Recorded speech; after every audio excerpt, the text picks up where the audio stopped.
guys are live. We're live. All right. Hello. Hey, hi. Hi, I have everyone. no idea how Greg opens these things. It's just a free show, so you've got. Yeah.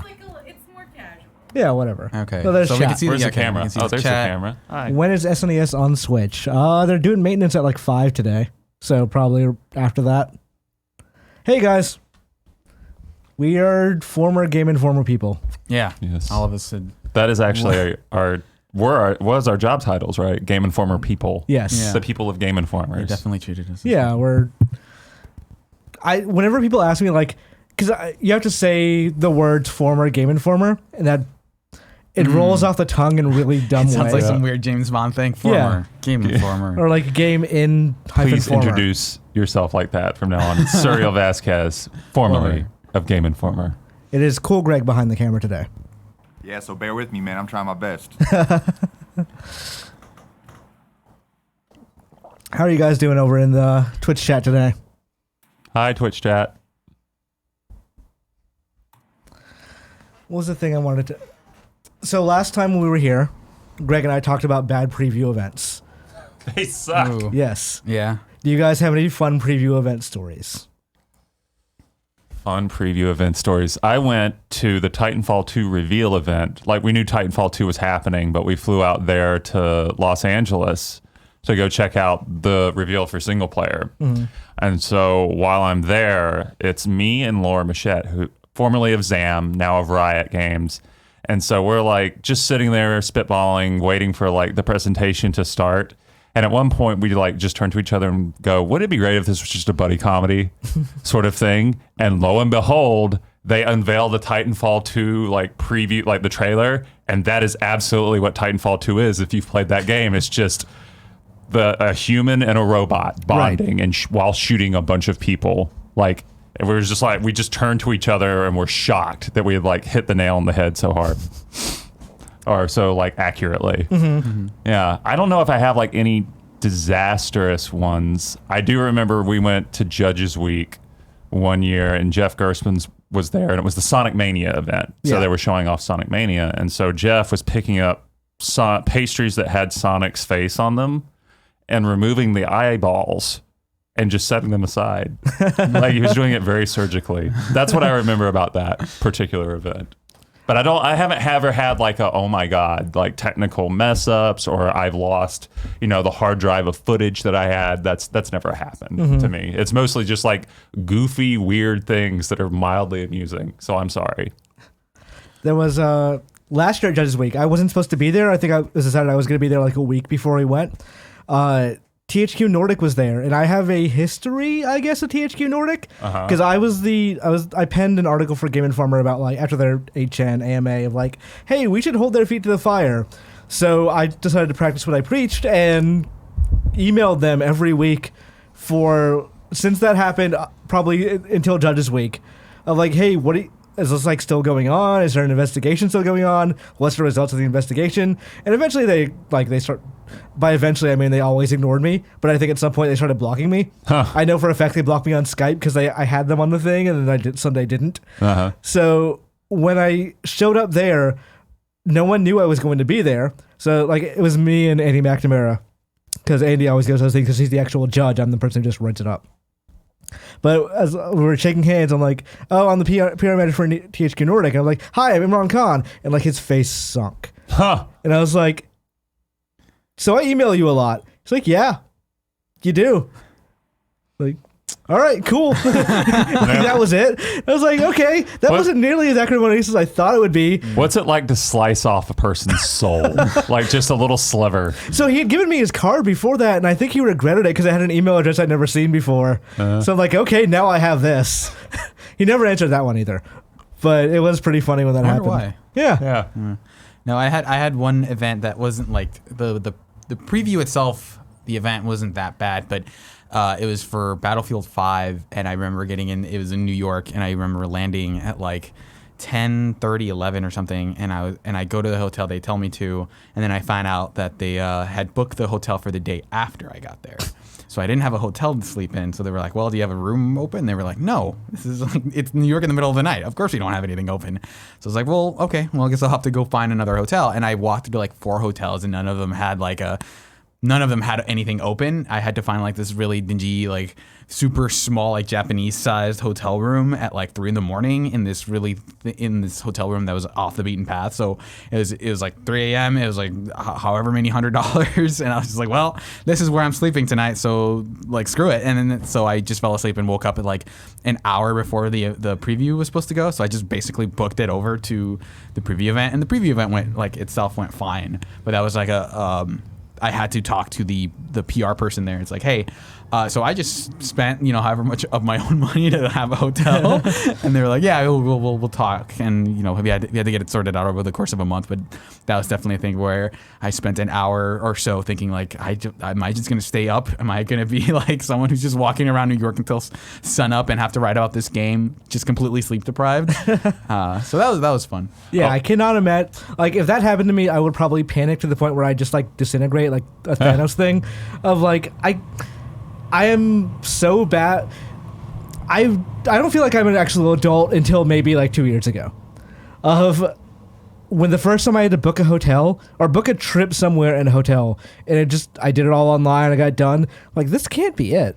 This can't be how I actually like. I can't have just gotten it done. It must be way more complicated than this. What am I missing? How is this going to fall apart? So every time we go to a thing and like usually our office manager would like handle all those travel arrangements for us, I'd always be kind of worried of like, what happens if this falls apart? Mm-hmm. Like, what if this preview event gets canceled or something? And your story is kind of my nightmare scenario. Yeah. But yeah. Where that you just screwed up a thing and there is no way to anticipate it until you get there. Yeah.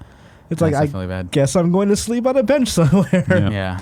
Yeah, I've got another one actually real quick. Okay, go for it. This one's not technically a preview event. It was like an E3 demo that we went to, but the E3 demo for Wolfenstein Youngblood was the worst demo I've ever played. I remember you talking about that because I played it at Judges Week and I was like, this game is kind of fun. I don't understand why Javy hates it so much. Yeah.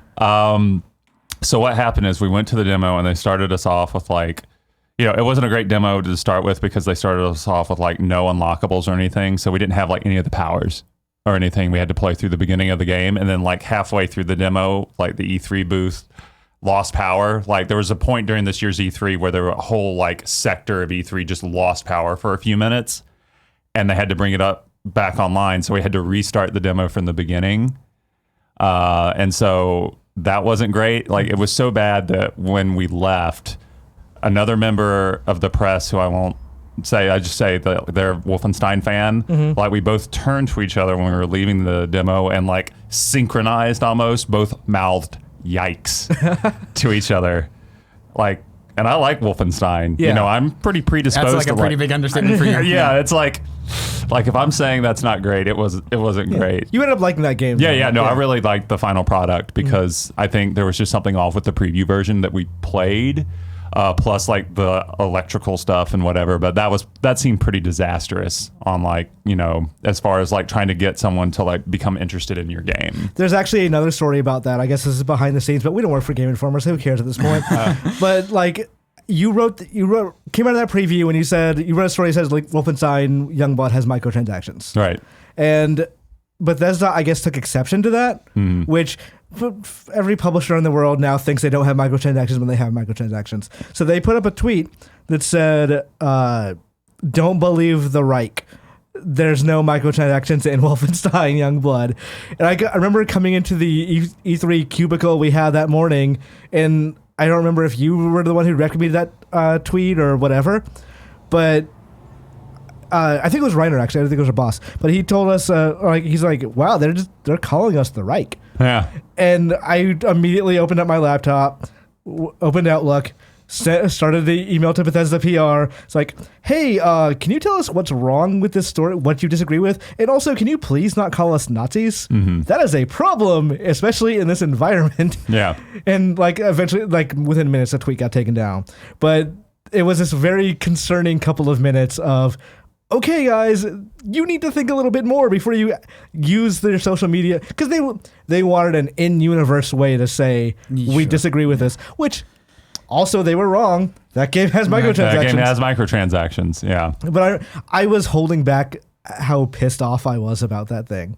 Like, I could not believe they would do something that fucking stupid. Yeah, it was not great. I was not a fan. I was not happy about that. Yeah. One thing, so you mentioned you really like Wolfenstein. I've been thinking the last couple of days, without spoiling Youngblood, because I know there's aspects of it that will go into the next game. Where do you think that next game is going? Alternate universes, multiple timelines. Like, I think they're finally going to make good on that. You know, at the beginning of this version of Wolfenstein, you get to make a choice between two timelines.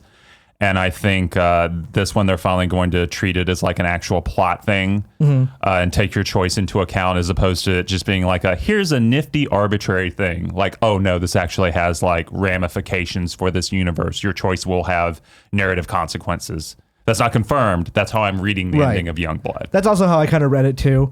Do you think they planned that from the beginning? Yes.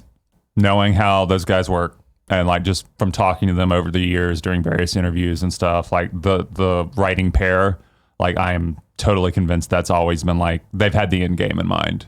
Yeah. So because I remember playing Youngblood, and it's during the preview event they referenced that BJ killed Hitler. Yeah. And I was like, you can't just drop that. That is a major spoiler. Yeah, I mean, is it a spoiler if it's like, can the game spoil itself in a way? It was very strange. Like when that hit in like the first 5 minutes of the game, you're like, whoa, what? Yeah. It's like, that's a big thing. Cause like the initial assumption I had was like, did I miss that? Or are they never going to show it? I assume like, I'm kind of picturing a BioShock Infinite style thing of hopping in and out of various huge moments throughout history. Yeah. Just there being like the equivalent of like a montage where every level is like this different thing. And it's like, here's the level where I kill Hitler. Here's the level after that. Here's like, and them jumping across time. Yeah. Very you know what? quickly. Honestly, I'm picturing like Super Hot.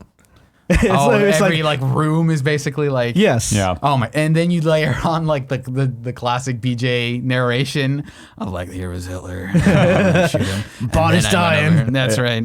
Wouldn't it be great if you just get to kill Hitler like 400 times in that game in various ways, and that's all of Wolfenstein 3? Yeah, it turns out Hitler is every boss and every enemy. Yeah. You throw him out of a window, you set him on fire, stab him in the eyes, so on and so forth. It'd be great. I'd play that game. Yeah. I mean, you're gonna play it anyway. So. Yeah, it's like it could be a visual novel dating sim where you get together with someone who kills Nazis, and I'd play that. Yeah, that's fine. Dream Daddy with not Nazis. Yeah, it'd be There's great. just so many renditions. One of them is just him posting on Twitter canceling Hitler. Like, I'm calling you out, Hitler. You're problematic. JV's The Rat's Cast says your hair is too short. Yeah, I miss the crazy hair. Well, it was starting to. I got a haircut right before this because it was starting to like enter mullet territory. Oh, and whenever that happens, Yeah, I you get never wanna there's enter like a mullet spider territory. sense that I'm just like, I need a haircut today. This needs to happen right now, and I immediately go and get it chopped off. I remember, I think, right when I started at GI in the Slack, we also got a new set of interns at the same time. And the joke in the Slack at that time was you looked a lot like the guy from Stranger Things. Yeah, Jonathan. Yeah. Which I didn't realize it up until then. I'm like, no, that's actually scarily accurate. Yeah. No, it's not great. We actually in the final days of GI, one of our coworkers made a JV. He called it a JV reaction Slack emoji, and it was just Jonathan from like Stranger Things 3, the game. It's just like the pixelated version of Jonathan. So whenever I'd say something dumb, he'd just like react to that. My favorite JV reaction photo is of you from when you were like 8 years old. Like, this would get posted whenever.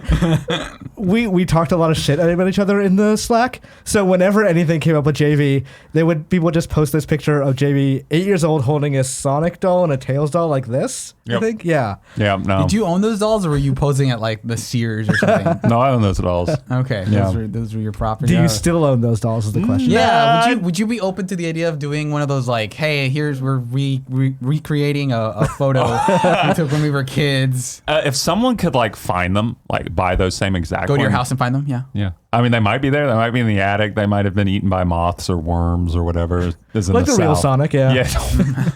Jeez. That was brutal. As an IP. Yeah. Yeah. Not as the actual cute or hedgehog thing. Yeah. Well, not yet. Yeah. But yeah, no, I'd do that in a heartbeat if it was for like charity or something, you know.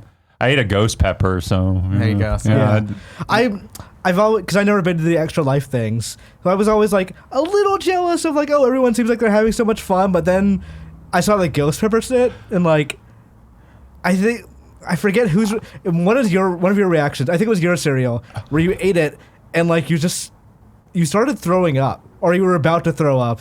Like that was not a good I experience. can't survive. I didn't this. like it at all. I was like, I'm kind of glad I'm not there. I got a tattoo the week after we did like the first ghost pepper or the first ghost pepper. And I was glad that happened because like the pain of eating a ghost pepper, of getting a tattoo is nothing compared to a ghost pepper.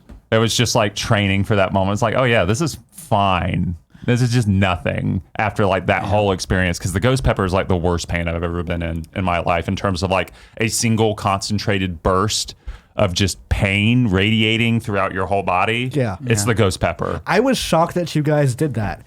Like, I mean, it's $1,000 for the kids, but like after I did 2 turns with it, because I have stomach issues now, not because of the ghost pepper, but the ghost pepper doesn't help. I wouldn't like, be shocked. Yeah, I told our former video producer I can't do that anymore. And he was very understanding. Yeah. Yeah.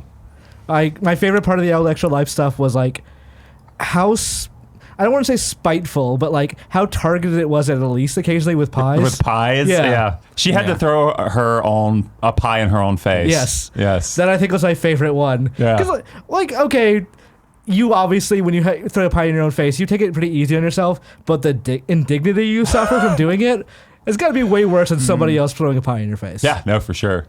Absolutely. It was very entertaining to watch. Yeah. Yeah, because Elise is my roommate, so we like to like pick on each other a lot, and that was just like probably one of the top 10 moments of just watching Elise really like get her just desserts, literally. You're like, you were basically like doing this reaction. Yep, that one reaction. Yeah. You guys know that's Robert Redford? That's I not didn't. Zach Galifianakis. I thought it was Zach Galifianakis but for it's the longest Robert time. Redford. It looks nothing like Robert Redford. Yeah. I assumed it was some comedy movie with Zach Galifianakis, but I just had no idea. Oh. But it's apparently a very serious Robert Redford movie. Yeah, someone's asking like what tattoos I got, so I'm just going to show off Okay, go my for it. guns real quick. This one is from The Crying of Lot. I don't know if you can see that well. The Crying of Lot 49, which is a book by Thomas Pynchon. And this one is from Dishonored. It's The Mark of the Outsider. Oh, nice. I'm sorry, I'm really trying really hard to show it off. But yeah, that's it. Just because Chad I don't asked. have any tattoos. Me either. Yeah. I think if I Future employers, please don't hold that against me. this fucking industry, like I've gone to interviews in t-shirts and jeans at this point. Like, none of it matters. No one cares. It's pretty laid back. What tattoo would you get, Suriel, if you could get one? I'd probably get something of like the moon, but not like a crescent moon. Like a full moon with like whatever craters and stuff on it. Like as detailed a tattoo of the moon as I could. Maybe on like the back of my neck or something. Just because like Killer 7 is my favorite game of all time, and like the moon is like a big part of the imagery of that game. And in general, I like the moon as a concept. Right. Like not like the crescent moon thing, but like the moon as a like astronautical or whatever as a celestial body, let's say. So I that would be the closest thing that I would probably tattoo on myself. What about you, Imran? I feel like if I were to get something that I would not regret getting, I would probably get like a small Triforce on my wrist or upper arm, something like that. You coward. Nope. Yakuza. Yakuza. Go full Yakuza. So, this is the thing. We were trying to figure this out as a magazine feature at some point. But at one point, Sega offered us the Yakuza tattoo artist, the person who designs those tattoos for the games. He works in San Jose, so very close to here. And like I was talking to Sega PR, and we were like, "Yeah, I think Brian Shea wants to get a tattoo at some point. So like maybe we'll just like have him do that as a feature." And I don't know if it fell through or I just never ended up going anywhere. But for a decent period of time, we were like, "What if Shea just got like this giant ass Yakuza tattoo on his back?" What if we could sacrifice Shay to the tattoo gods? For Was like a basically magazine that feature. Yeah. For the magazine, everything for the Are magazine. you really a Yakuza fan if you're not willing to sacrifice the sanity of your pores on your back for a tattoo? I think when we pitched this idea to Shay, he thought it was like a small little tattoo and not a huge ass back thing. No, yeah, those tattoos are huge. Yeah. No, They they're take forever. That is a several week process too. That is and not a lot thing. of pain. Yeah. Yes. Like so much pain, I imagine. Ugh. You can't just draw that on. You have to like hammer it, basically. Wouldn't that be great if someone got a Yakuza tattoo with like a Sharpie marker? Just like, How weird would that be though? Because he would have had to have been here for like weeks. yeah, weeks on end. Or he'd have to like fly back in and out, and like that Yeah. would it would never not be a comfortable flight back. Yeah, in a position where he would not be able to do that for Yes. sure. Or we would be paying him to live in the West Coast, which is, you know, there are worse things, but Did it that for would me. be a super weird thing long term to say, like, I'm doing this for an article and now my life is irrevocably changed. I have a huge tattoo. Be a good story Yeah. that none of us would have to pay the cost for except Brian Shea. It would be, yeah. Yeah. I mean, none of us are able to make fun of Brian Shea ever again, and that's our cost. Yes. Yeah. I don't think I can give that up. I really like picking on Shay. I love Shay, but I like picking on him. I had to sit next to Shay while I was at Game Informer, and we'd pick on each other, so it's fine. Someone's asking us what Andy Mack's really like. Andy is the nicest, chillest guy you could possibly imagine. I've never seen him get stressed about anything. I'm sure he does. I'm sure a lot of things, like up until the layoffs, I've never seen him get like visibly stressed or worried. Yeah. And like obviously the layoffs were a big thing and changed Game Informer heavily over the lot. But Andy is the times I have met with him and talked to him, he is the kind of guy who will happily throw an arm around you no matter what the problem is. We were talking earlier at lunch that Andy has that managerial style where whatever circuitous argument or decision-making process is going on, he will come in and he will solve it within minutes. So sometimes when stuff just get like, we are banding back and forth on decisions, and he's like, no, we'll just do this. Don't worry about it. We're just going to do this thing. And like, okay, that solved it. And that's usually the right decision. Yeah, I like Andy because he is all of those things that you just said, but he was also kind of a troll to me. Like he'd come over and like pick on me while I was like playing a review game or something, or we'd get into arguments about video games, and then I'd be like, yeah, but you're wrong, as he walked away, and he'd laugh. You know, he was very easy to like have a conversation with and just joke around with. You know, he's not like the kind of boss who's going to get very offended. Yeah. You know, he's not precious about things. That's what I always liked about him, was like you could actually have an honest conversation with him about, well, this is what my expectations are for work, or, you know, just jovial debates about games or whatever. You know, I always really liked how sort of like carefree he was. Yeah. Yeah. He had like He a is. really He's good, not dead. Yeah. He's still alive. living. Yes. He had a really good mix of like being able to make those like executive calls that I think a lot of us would just kind of hem and haw about. It's like, no, it's just at some point we just need to make a decision and stick with it. But yeah, again, yeah, he would be a person you could have a really chill conversation with, like just whenever. He was a very down to earth guy, and he always struck me as someone who's like, I'm technically in charge, but it's like there was a part of me who's like could kind of see him as like someone who, yeah, I'm sort of someone who was like maybe very like against the system, but who happens to be in a very high position within it. And he was kind of like, yeah, I run this, but I'm not going to run it the way, you know, like other people would. I'm not like he wasn't like a suit. Yeah. It's a very hard balance to strike that I feel like a lot of people are not capable of. Like people go either really far one way into being like authoritarian and being like, we have to do this or this or this, and I have no empathy towards you whatsoever because you're my employees. Yeah, job's gonna get done. We're gonna do it as stringently as possible. Yeah, and then the other half is like the other like end of the spectrum is like Michael Scott sort of level of like, oh, I want to be everyone's friend, and I'm too scared to like ruin any relationships. And also just like very like unaware of sort of like the room and being unable to read that kind of stuff. Yeah, no, Andy was always good about that. Like he hit that middle really well of being able to make hard calls and tough decisions, but also still like retaining empathy while doing those, and like just being a good like friend and boss. Yeah, you know. And I don't feel like I've ever worked under someone else who's, you know, who was either on one end of the spectrum or the other. Yeah, you know. So that's pretty high praise. I had lunch with Andy once in San Francisco, and he said these. He said to me, "You guys are the next generation of Game Informer," which. That has different intonations now. Like, I think that's people are mentioning that he was on the GI podcast recently. Like, when you see him now and you see him kind of downtrodden, I think that's one of the things that weighs on his mind these days. Is that he had a very vested interest, both as a person and as the head of Game Informer, of seeing that thing continue on past when he retires. Yeah.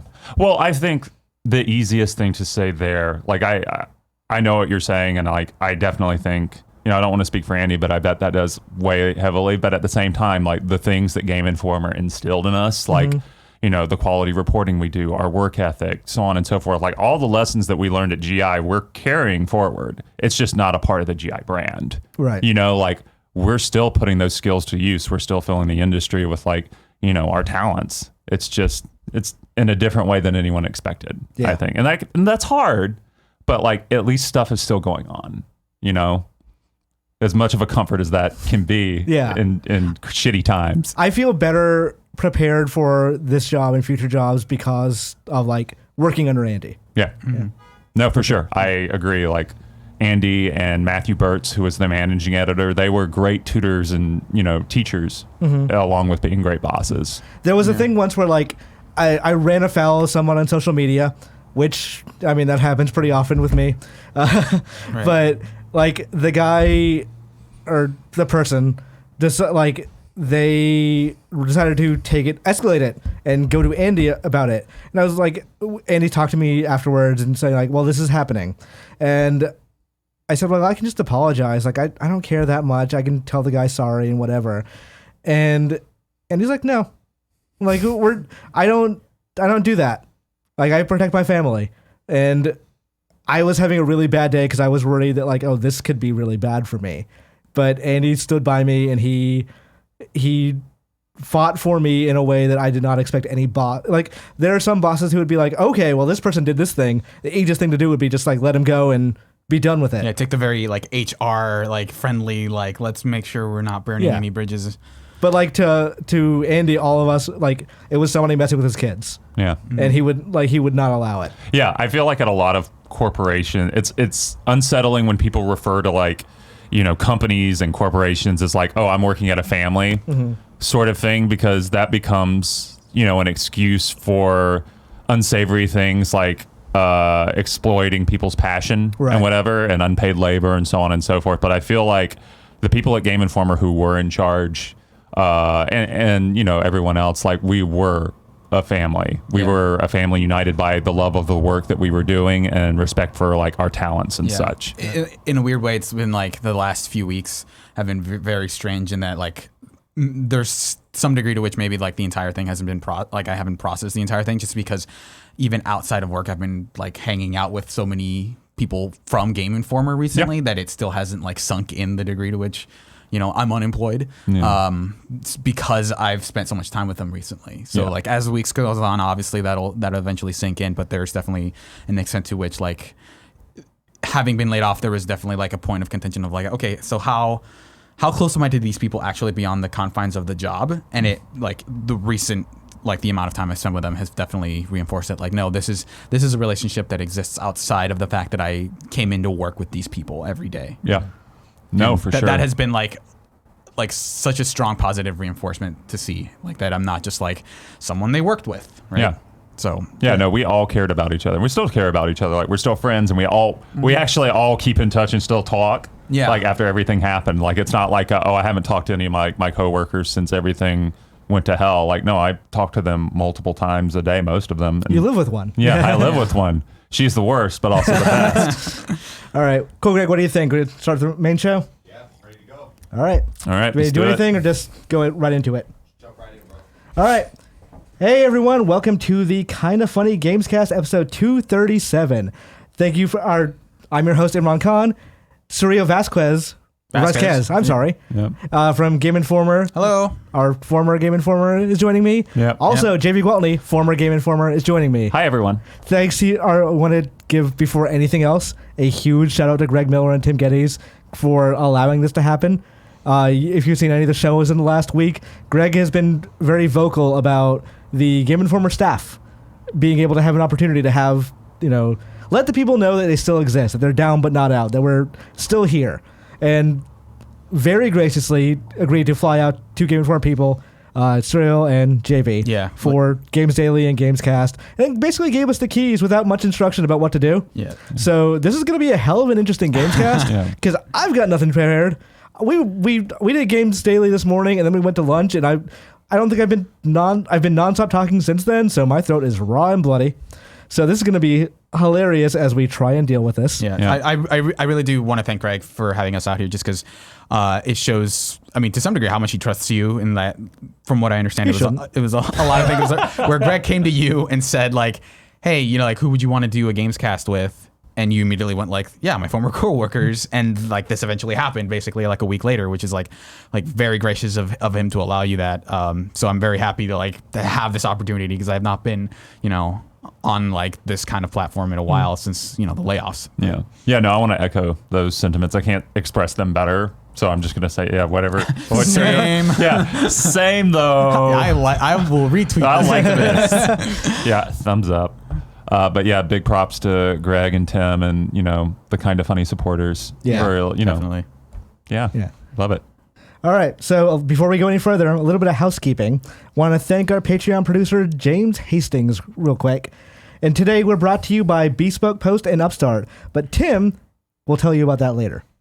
All right, so the notes for this just say, do what you want, and then in parentheses it says LOL, so Greg, very unhelpful. So I want to talk to you guys a little bit. Obviously, we've been laid off. And usually what this show is about is we talk about what we've been playing and all that jazz. Let's talk a little bit about this. It really fucking sucks to try and play video games after your Dude, job. right? Yeah. It's a bummer. See, everyone says, well, you've been laid off. Well, I guess you have infinite time to play video games. Like, video games are the last thing on my mind most of the time. Like, video games are the things I do to distract from my full-time job now, which is like trying to figure out what I'm gonna do. Right? Like that's my new job.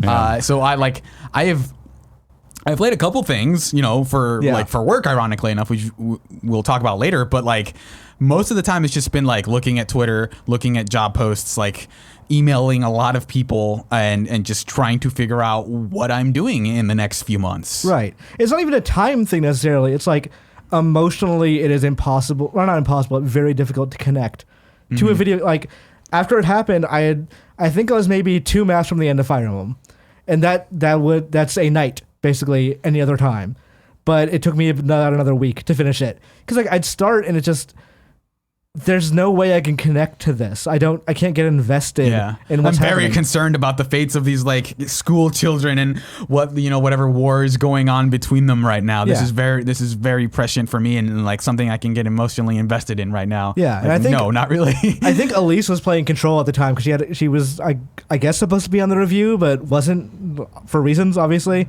But she was saying it feels good to just play a game where you just hit things and shoot smash things. Yeah, there's also like some aspect of like there are a few games for me that are distracting enough for me to sink into. Like I've just been playing a ton of Dota 2 recently, because that game takes up all of like my cognitive faculties when I play it. Yeah. So it's like the thing that I go back to, because like I can just lose myself in this game so heavily for an hour at a time, and that has been my go-to thing, because it is so like I don't drift off and start thinking about other stuff when I'm playing Dota. So that has been like my mainstay for most of the last few weeks. Yeah, I've had a kind of funny like experience where I get it. Yeah. Oh, yeah. Control came out like right after we were all laid off, and I assumed, okay, well, I'm just going to have a bunch of time to play Control, and I just couldn't get into it. Like I kept getting frustrated by stuff. Largely, I feel like we talk about that later too. Half because of the game, but also because of like just how much of a bummer the layoffs were. Right. So eventually, last month, Sniper Elite 4 was one of PlayStation Plus's offerings. And I had just downloaded it before I got laid off. And I was like, you know what? I just want something mindless and dumb and fun.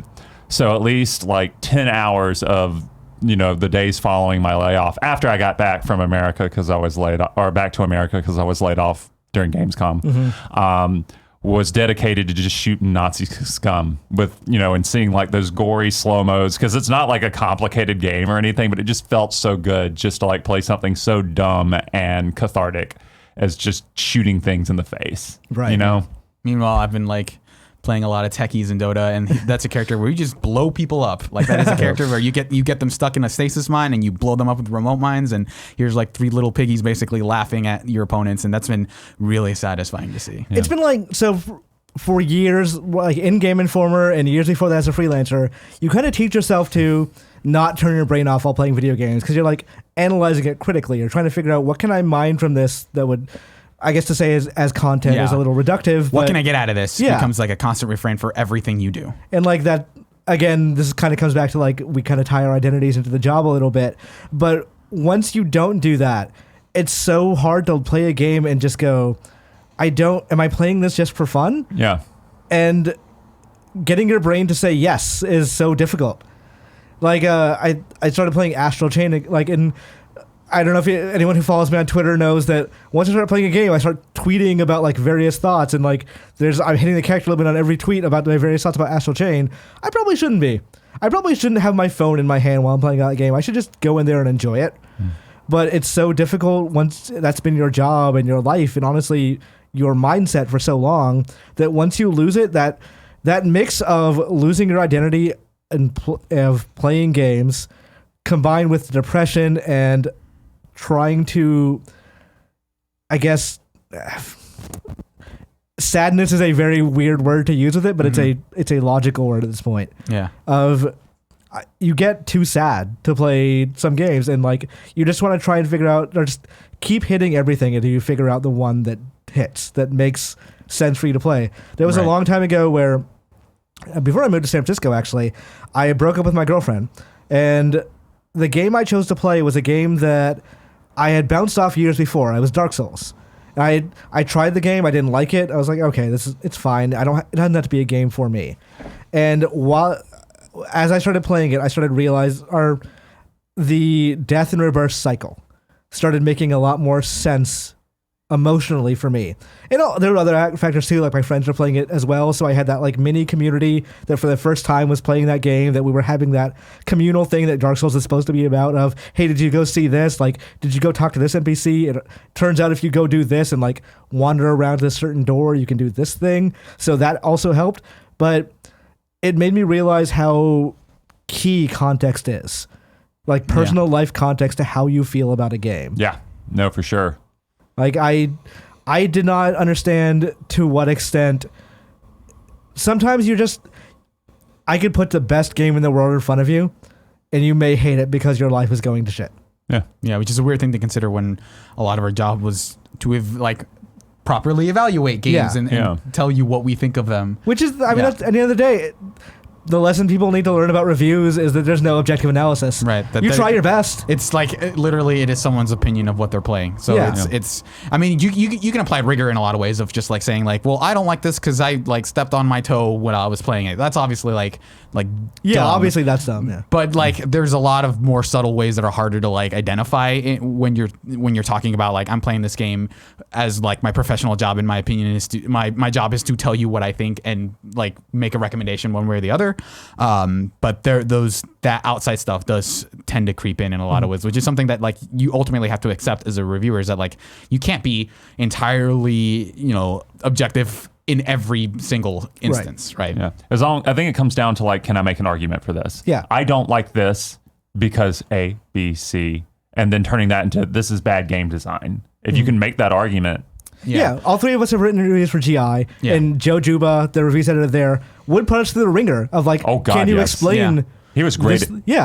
He would make us explain every single aspect of why we think a thing is a thing. Yeah. So like, I remember I did the Hollow Knight review. And I was like, okay, I think this is an amazing Metroidvania, like 9.5 or whatever, and we ended up doing a 9.25 because I couldn't properly explain to him what was revolutionary about certain things. And like, it's not that I didn't think him; it's that I couldn't properly articulate it. If I can't articulate it, then do I really feel it, or is it just I really want to like this game kind of thing? It's part of why I like to take, like, I don't like writing reviews and having them published on the same day in a lot of ways, because I like the idea of writing a review like late at night one day and just coming back to it the day after and just reading it over, like not even like before I even sent it to Joe, like just having a gut check of like, do you believe everything in this review? And there are a lot of cases where it's like, yesterday I was feeling maybe a little hotter on this part because of like some of like emotional resonance, or maybe where I was at like in my headspace, right? And just being able to evaluate that over the course of like at least 2 days, and being able to think, okay, do you still think this? Like on basic gut level, do you still agree with this? And like that was like a thing that I slowly had to learn of, like the hot take isn't always correct, right? Like there are that is the rigor that I say when I apply to stuff. I want to make sure that this is in a lot of ways that I'm putting myself through the ringer before anyone else, even looks at it. What I liked about Joe's sort of approach, Joe's definitely the hardest. I've worked with a lot of editors, especially when I was freelancing, but Joe Juba is like the hardest one I've ever worked with. Yeah. And I just want to say, like, I really appreciate that, because the way that Joe works with other writers is it feels like if you've ever gone to graduate school or something like that, it feels like a thesis review. Where you're in front of a committee and you're answering questions about the argument that you've constructed and whether it's airtight or not. That's what I liked about working with Joe, is like he would really like hold you to those questions. Like you had to defend your review. Yeah. And that's great. I've never worked with another editor like that who was like, they embodied that idea, but they didn't take it to quite as like a minuscule level as like Joe does. On my first review, because like in my job, I was head of a department at Game Informer. So I could basically do whatever the fuck I wanted. In Game Informer, the rule was you had to usually have like three sets of eyes look at everything you do. Yeah. Not for me, because I had to get news up quickly. So often I had typos and things or whatever, but like I could just basically write however I wanted, and no one really questioned it, because that was my department. I do whatever I want. Not for reviews though. The first review I gave to Joe, it came back with so many edits. I was like, holy shit, am I a terrible writer? Yeah. I had that same reaction. 100%. Like even like reviews I did up to the day I was laid off were things where it's like you'd see a whole bunch of yellow text basically and be like, okay. I got to address all these points one by one, make sure, like, do I agree with the sentiment here? Like, things like that, rearrange, like, restructure reviews, almost like rewrite entire reviews at times. But there is a very mixed sentiment there where, like, part of you is like, oh, man, like, you dread it in a lot of ways, but you like, it's like exercising a lot of ways. It's like when you think about, I have to get up and do like run this morning, and it's like, I don't want to do that. But every time you're done, you're like, I'm really glad that happened. Even though it was like painful when I did it, it wasn't fun, but it's rewarding to come out on the other side of it and think like, I'm better for that. Yeah. Right. And like he was so good at holding you accountable for those things. Yeah. And like even on the feature side, I think Kimberly Wallace and Matt Burtz, also another one of the editors. Burtz made me a better writer for sure. Yeah. Like those that is like Kim and Burtz like were the two people who edited features, especially for the magazine, and they were such like a great deal where like Burtz could structurally like point out like key deficiencies, and Kim was like fantastic about writing like, okay, you technically covered this and like you have all the check marks, but like I think this you could go another step and like here's how to make the piece better. Yep. And I think that combination of thoroughness and like insight like made a ton of my pieces way better than they would have been had I just like just released them out in the world on my own. Yeah, no, I agree. Like they're superb editors. Yep. It's I always think about like whenever we were at E3 and things had to go out fast, and we had that thing of just post it and we'll look over it afterwards. That people like Jeff Cork and Jeff Marchiafava would do this amazing job of looking over everyone's stuff and going like, all right, this is great, or they will help you fix those one things. Like, I say this often, but the duality of writing for Game Informer is you either think this is awful and it needs to be fixed, and thank God there are people who know how to fix it, or this is amazing and someone is like going to make it more amazing. Yep. So I remember there was a time where I put something in the magazine and Elise was proofing it. I never had to proof a magazine, so I honestly respect you guys that did. But Elise was proofing it, and I thought, okay, she's not going to find anything. It's going to be amazing. She comes back to me like, did you forget a word here? And my initial thought was, how dare you? But also, yes. Yeah. But yeah, I know we're talking a lot about Game Informer, so if you've never been like a big fan of that outlet or know a lot about it, so I apologize to people who are listening. But we were getting at coffee earlier, and I think we all agreed that the years we were at Game Informer, despite how it ended, we're still like, they made us who we are. Mm-hmm. Those were probably the best years of our lives. So it's, in a way, this is like the Irish wake, right. Like celebrating it. At the time, there were a couple of other like ways I could have gone in terms of like it's either I could get the Game Informer job, or there are a couple other things I could have done. And I think even knowing what I know now, I think I would still would have taken that job. Yeah. Because it has been entirely worth it, even if this ends up being the end result of it. Right. Yeah, for sure.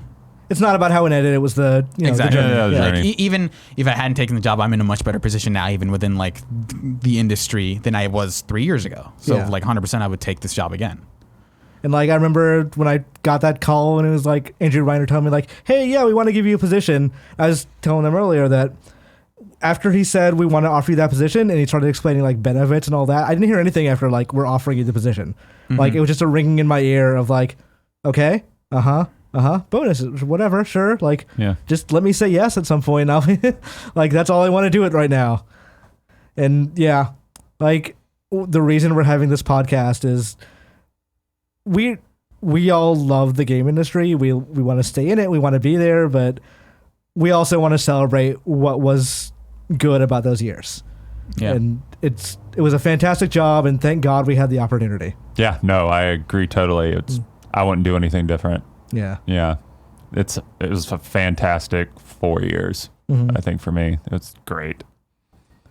All right. There's no easy way to segue from that. Yeah. Banjo's out in Smash Brothers today. Let's talk about that. How about that? Before we go on to that, let's hear a bit from Tim about our sponsors.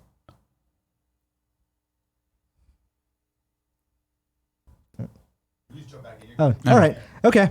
All right. So, as Suriel mentioned, Banjo is out in Smash Brothers. So we both got a little hands-on time with Banjo last night. Yeah, I played around with him mostly in training mode. Did like one of the classic arcade runs, and I'm pretty excited about him. Like I think he plays really well. He's got a lot of interesting concepts at play. As someone who's never liked Banjo Kazooie the character, like or Banjo and Kazooie as characters, like he was surprisingly fun. Yeah. So you break him down a little bit. I know people maybe watched a Smash thing yesterday, but if you want to summarize it a little bit. Yeah, so basically, like, just to start with his like specials, he can throw out eggs, which he can do in a couple of ways. You can either just press the button and he'll fire an egg, or you can hold the button down and he'll basically like fully jettison Kazooie out of his backpack and start like basically shooting at him out of him constantly, which makes the eggs weaker, but it lets you fire faster. So that's like an interesting projectile. I don't know if it's like super good that way, like the rapid fire one. I don't think that one's great. Yeah. But you can do it like pretty quickly. Like you can jump in the air, basically like slide your hand across the X and Y buttons, and you'll like immediately jump and throw the eggs. I think that's like the best way to do it. His up special is like a pretty standard, like I'm gonna get on the jump pads from Banjo-Kazooie, which is like a nice reference, and he'll fly up into the air. Have you noticed that every mascot character in Smash, our third-party mascot character in Smash Brothers, has a springboard as their That's upbeat? that's a good point. Yeah, Like Mega Man, Sonic, well, Snake has like he uses a foreign object, like the kit. but he's not really a mascot. Well, like I'm thinking okay. like the kind of person you put on your logo. Sure. But yeah, he It's- has that. He yeah. has like a weird. Speaking of Snake, he has like a grenade. Yeah. Which at first I thought like was kind of bad because it splits out the opposite side, obviously. So you have to basically turn around, and if you want to fire it in the direction of the opponent you're facing, you have to turn around and then do it. But he can also like immediately grab it and throw it. He doesn't have as much leeway as Snake does to grab the grenade and then throw it, but he can still do that, which is pretty good when you're like edge guarding. The use I found for that is jumping past an enemy and then immediately hitting down B and just like dropping a grenade on them as you're jumping past them. He's not like the fastest character. Yeah, he's a big but- dumb bear. Yeah, he runs like Kazooie, which is like a cool reference. But like I think his most interesting special is like the Wonder Wing, which is his like side B, in that you only get 5 uses of it per stock because you lose one of the feathers that you had in the game itself that you had to restore. And you don't have any pads. So like if you like use all 5 of them, he basically doesn't do anything with his side B. He basically trips, but it's like super powerful. I think it does like 20% damage or something, and it has like a ton of knockback. And so the other, he is like I don't want to talk about like he's like competitively viable because I have no idea. Like Yeah, nobody Even knows. if I was good at the game, no one at this point knows. I Whether remember he's the good or day not. Joker came out, people were like, "Oh, Joker sucks." Yeah, and yet then he won Evo. Yeah. But like the other interesting thing about him is I feel like he's going to be some like a little bit of a grappler character, which is maybe like not common in Smash Brothers. In that his like down throw, if you get him on the ground, he basically smashes them into the ground and they stay there for a little while. So you can basically get free attacks on them, and the higher percentage they are, the longer they stay in the ground. So at like 100%, you basically get a free kill if you can just plant them in the ground and smash attack them and they're dead. So it's gonna be one of those things where people are gonna be wary of Banjo's throw. The better you get of I don't want him to grab me because he's just gonna go for the down throw and that's gonna be I'm dead. And even if you're not, he can do basically at certain percentages he can down throw you and then side B, which does a ton of damage. Yeah. So he has that is a really cool thing for a character to have in Smash Brothers, because usually it's it's either I have to be wary of this character's counter, or they have a lot of recovery, is kind of or they're like a projectile. I know Incineroar's in the game, and he had some grappling moves, but it feels like a weird tool for him to have in Smash Brothers, because you don't hear a lot about grapplers in Smash Brothers. I'm not sure how good he is. I like that he has 3 jumps, but yeah, he's been pretty fun. I like him quite a bit. Yeah, I got all the spirits with him, and as somebody who likes those spirit matches, I was kind of annoyed that the last 2 characters have had lesser. I think Joker had 11, and Hero, I understand. I'm guessing there's some licensing issues. Yeah, that made sense, but Banjo should have had more than 7. Yeah, I want to do dumb give me other rare things in there. For as many collectibles as that game had, they could have had more collectibles. Speaking of collectibles, I actually really like the stage a lot. In that they do, I think, something that's that I appreciate a lot, in that it is not just it is Spiral Mountain, but it's not just here's Spiral Mountain. It rotates in a way that I think is really cool, because I think anyone who has nostalgia for Banjo-Kazooie remembers that first area a lot, but they remember it as a 3D space to explore. Yeah. And so the fact that the game, you're constantly rotating and get to see basically all of Spiral Mountain from the top of Spiral Mountain, I think is a really cool touch, and it also affects gameplay, because it's during certain portions of that rotation, you either have access to the bridge into Gruntilda's lair or not, but you get to see the rest of it, and the stage is slightly different because there's a ledge or a slope basically on one side or the other, and that's a really cool dynamic thing that doesn't feel I can see this getting professional play in, because it is just a flat stage for the most part, but it's visually I think it's really cool, and it's the closest we'll get to a full remake of Banjo-Kazooie, that we know of, right? That was a weird thing at the end of the in the Smash Brothers section, where Masahiro Sakurai, the director of the game, says if you want to play Banjo-Kazooie, get an Xbox One. Yeah, I'm surprised that they didn't announce a Switch port of Banjo-Kazooie. You'd think so. Maybe Microsoft wants the first bites on this, but it is after a direct, the director of Smash Brothers saying, yeah, play the game on Xbox One. Yeah, and then having that trend on Japanese Twitter, the word Xbox. Yeah, they must have sold hundreds. Yeah. It's Japan and Xbox. It's not going to do great, but it's still. JV, what's your history with Banjo and Kazooie? Nothing. I don't like Banjo-Kazooie. Did you ever play the games? Yeah, I played one of them. It was just I don't like platformers, and specifically I don't like 3D platformers. That's the one genre, whenever anyone asked me at Game Informer, what can we have you review or write features about, that's the one thing where I'm just don't give me that. Yeah. I don't want to touch that filth. I'm above it. Also, I will say, Banjo-Kazooie is not aged super well. None of those have. It is definitely indicative of how that genre was just so used to let's have a bunch of collectibles. And and Super Mario 64 hasn't aged well. I think it's aged okay, but it's it's the pinnacle of that time for a lot of people. When that's the peak. Yeah, Aged well is a weird thing to talk about with video games, because technologically nothing ages well, and mechanically everything's usually improved upon.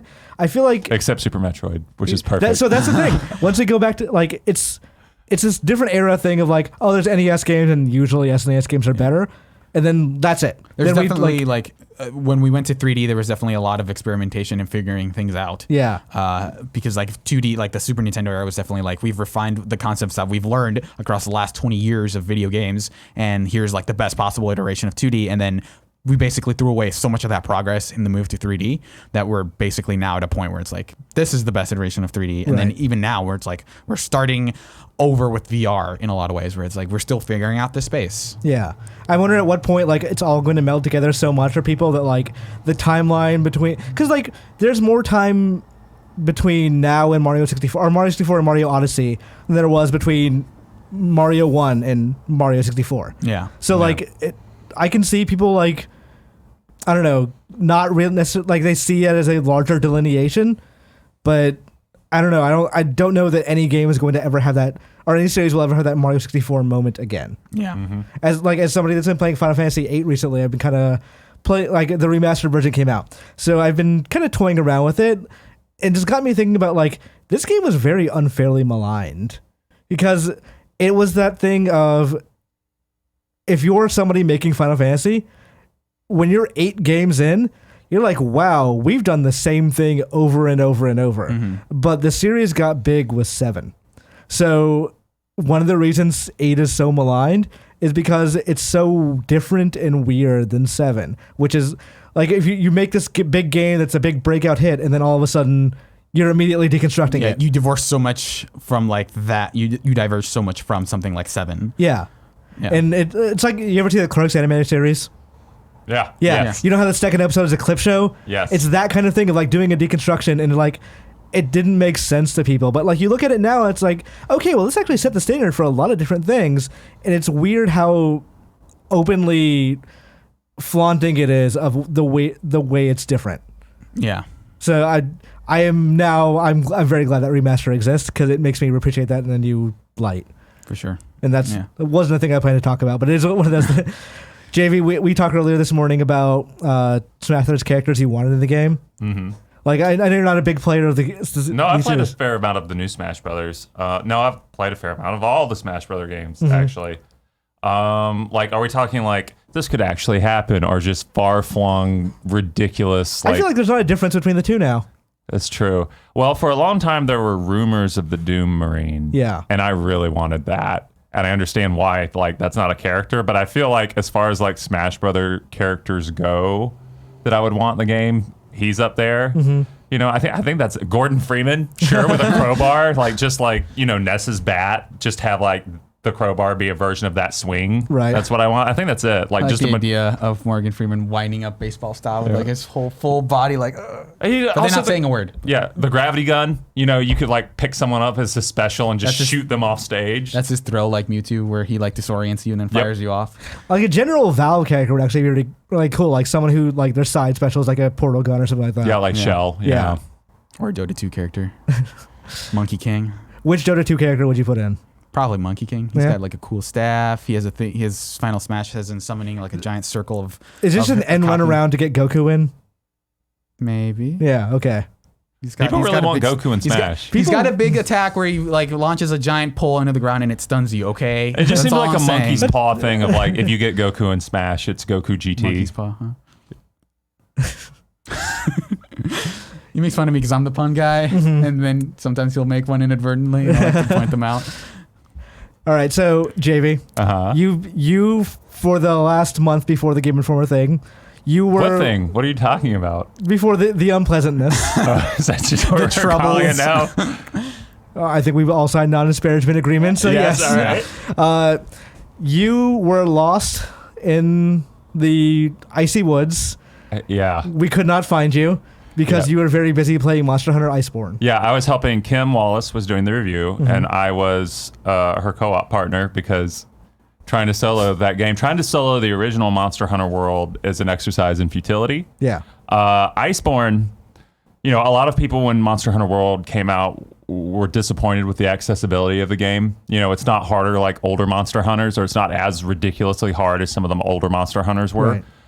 If you're one of those people, oh man, Iceborne is for you. You're going to get your ass handed to you so much. It is just brutal. You've played it. You played it at preview events. I played it, I think, like the first 3 to 4 hours. Yeah. Yeah, it is brutal, even out of the gate, because, you know, you go back to it and you expect like, oh, it's been a year since I played Monster Hunter World. I'm sure the expansion pack will sort of like, you know, ease you in, have like a tutorial or a reminder or something. Iceborne, that's not the case. You fight your first monster and he beats the ever-living crap out of you, especially like even if you haven't acclimated yourself to the controls, because I did 2 hunts before, like some of the harder hunts in the game, before I went back and played Iceborne just to get adjusted to the controls again, and I still got torn to pieces by the first guy. By the first one. There was a thing of like, so I went to Capcom to play it like at this point about 2 months ago, and about a couple of months before that, there was a Devil May Cry 5 event before that game came out, and I'm pretty okay at Devil May Cry. So I ended up, that event was the first 9 missions or whatever, and they gave us 2 to 3 hours to do it. I ended up beating it in about an hour and then going back and like refilming some stuff because I lost some footage and all that. So the same PR people from Capcom were doing the Monster Hunter things. They're like, oh, you did so well at Devil May Cry. We really have high expectations of you in this one. I'm like, yeah, I'm pretty good at Monster Hunter 2. This should be fine. That first monster, I was struggling so much against it. I was carting. It took me forever. They were all finished with the mission while I was like still trying to do it. I was like, this is for real. This is end game Monster Hunter. Yeah. Yeah, no, this is not a gentle game by any means. There are some new mechanics to learn, like the grappling. You basically get the grappling hook from Attack on Titan, where you can like grapple to monsters and just like stab them in the face while you're doing it. And that's super satisfying, and it's necessary for like flying monsters, especially if you're not a gunner class. Like if you're like me, like the dual blade class, you're going to have to use that for several of the dragons that you fight. But it's just unbelievable how hard some of those fights are, because like in Monster Hunter World, whenever you fought a monster that was dealt a lot of damage, they were kind of a glass cannon. Like compared to the other monsters, you could take them down pretty quickly. That's not the case here. Like the monsters you assume are glass cannons because they hit hard and are fast, they're still tanky. Like they take forever. There were several monsters that me and Kim, there's usually an hour-long like time limit in Monster Hunter World, outside of like special quests, for every story beat. There were at least 4 of them, not even like towards the end, where like we were on 58 minutes before we took the monster down after multiple attempts. I remember you telling me that there was a monster you guys were struggling with. So you're like, okay, well, this is hard, so let's ask Capcom. Yeah, we asked Capcom for how to send us like someone to help us with, and they told us, oh, we're not as far as you guys are. Like American Capcom. Like Capcom's in San Francisco and stuff. And it was just like, oh, shit. Yeah. I felt worse for Kim because she had to write the review and stuff, but it was definitely a moment of, it was kind of like an ego pleaser too, of like, hey, yeah, we're pretty awesome, but also we are so screwed. Yeah. Kim, like we're just screwed. It is so weird, like now, because I think a lot of games use the expansion pack or their second round of like DLC to say like, okay, now jump into this thing. You think about Destiny in the way it's like Shadowkeep. It's like saying, no, you can just basically start at Shadowkeep if you want. Final Fantasy 14 lets you hop right into Shadowbringers, but this is just like, no, this is like if that Punch-Out Wii game had just added a bunch of DLC where it's like, here's the first DLC, Donkey Kong. It's like one of the hardest fights in the game, and you're gonna get your ass kicked immediately. Like and you can't really jump to Iceborne. You have to get through. Yeah, there's no like Monster XP Hunter. catch up. So or it's like it makes it yeah. harder to catch up in a lot of ways because there's now additional content that you have to work through to get through. Like there's to, like the there's end like game at again. least like 60 hours you have to play before you can even play Iceborne. Yeah. At the most generous, assuming like, oh, I'm just barreling through this with like no game overs or whatever, you've got about 60 hours ahead of you before you can even touch Iceborne. Which is an interesting decision, like, because Monster Hunter World was such a big success that I kind of like, I guess they're just assuming that all those people who love Monster Hunter World will also buy Iceborne, and they all finish the game. Like, I'm very interested to see the sales on it. Because they're really prepping this as their big game this year. I think this is like their only thing until the next financial year, really. Yeah. So like, they're releasing this expansion that is geared only towards hardcore Monster Hunter fans, and it's been, I want to say it's been like at least 8 months since I've really hardcore played Monster Hunter World.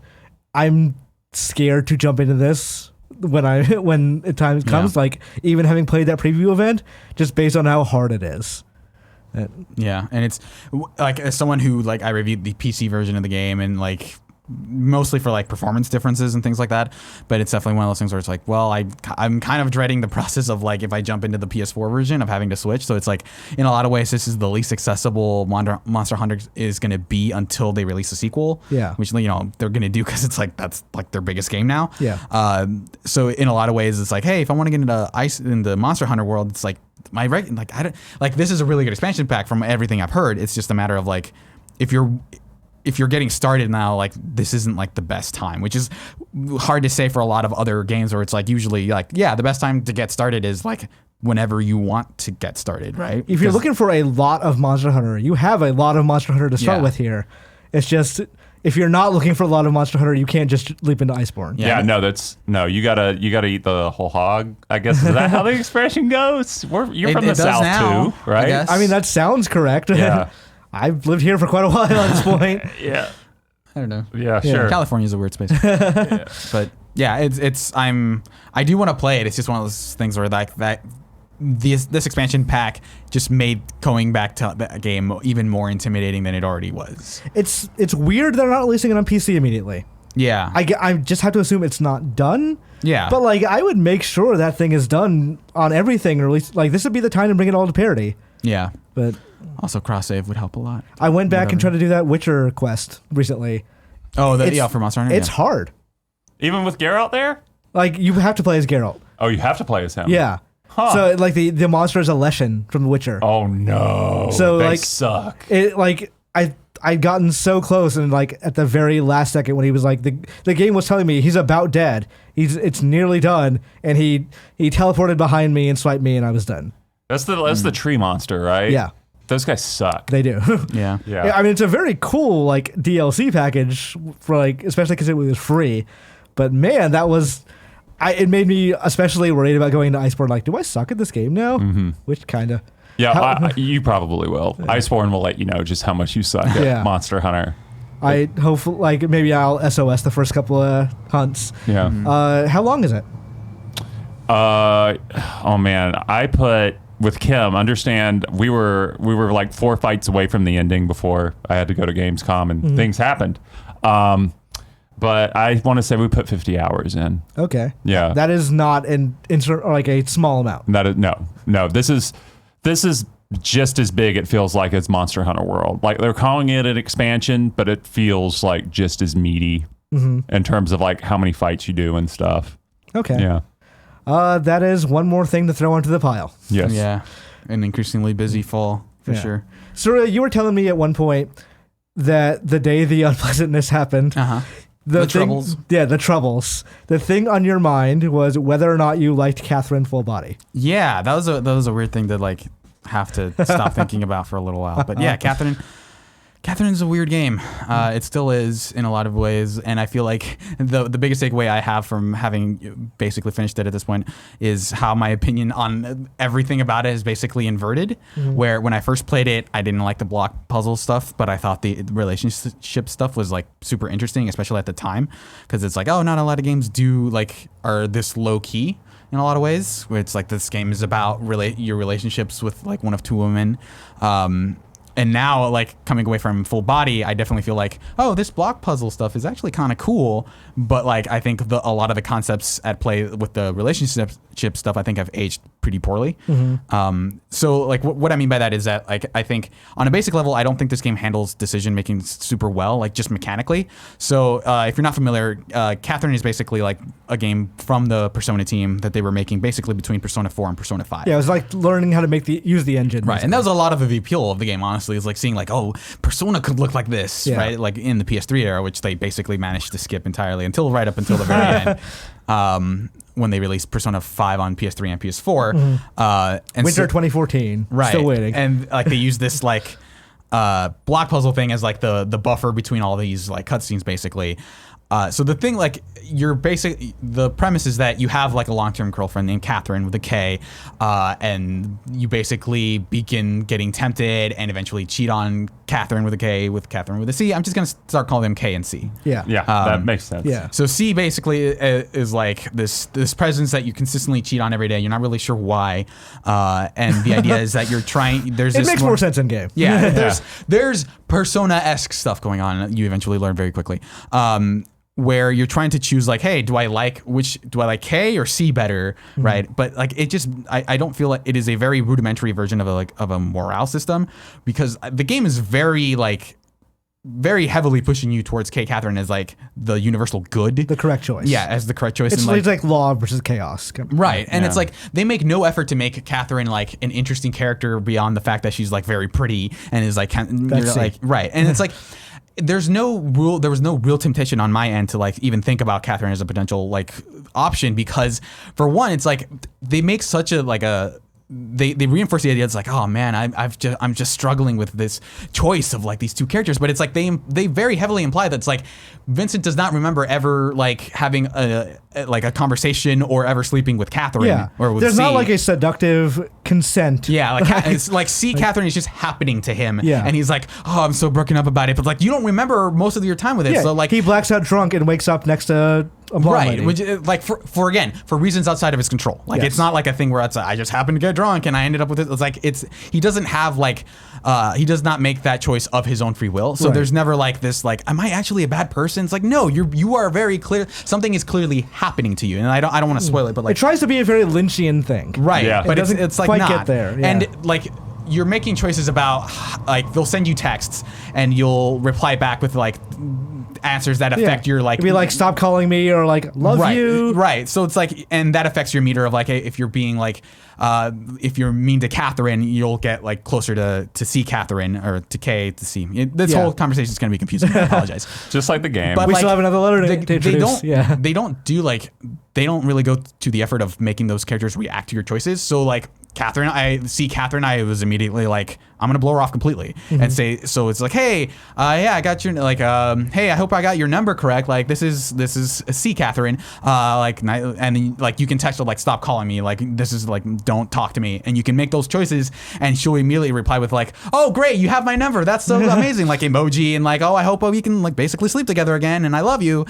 And like they don't make an effort to have you have those characters react. So all those choices feel hollow. There are other choices you make where as you're climbing the block, as you're working your way through all the block puzzles, where they have you make moral choices about like, hey, do you like someone because of their looks or their personality? And you're never like tempted to actually be honest, because what will happen is you'll end up in the middle and you don't get to see either of the true paths. And they highlight the fact that like, hey, if you want to actually have if you actually want like a good ending, you have to go one way or the other. So all your choices aren't made by like, what do I think about this like potentially tricky moral issue with relationships? It's like, which one is the C Catherine choice? Which one is the K Catherine choice? I'm just gonna pick the one that reinforces that choice. So this kind of sounds like I played Catherine, so I'm kind of like leaping off ideas I've had of it before. Sure. But it's the same problem that a lot of Western games and relationships have.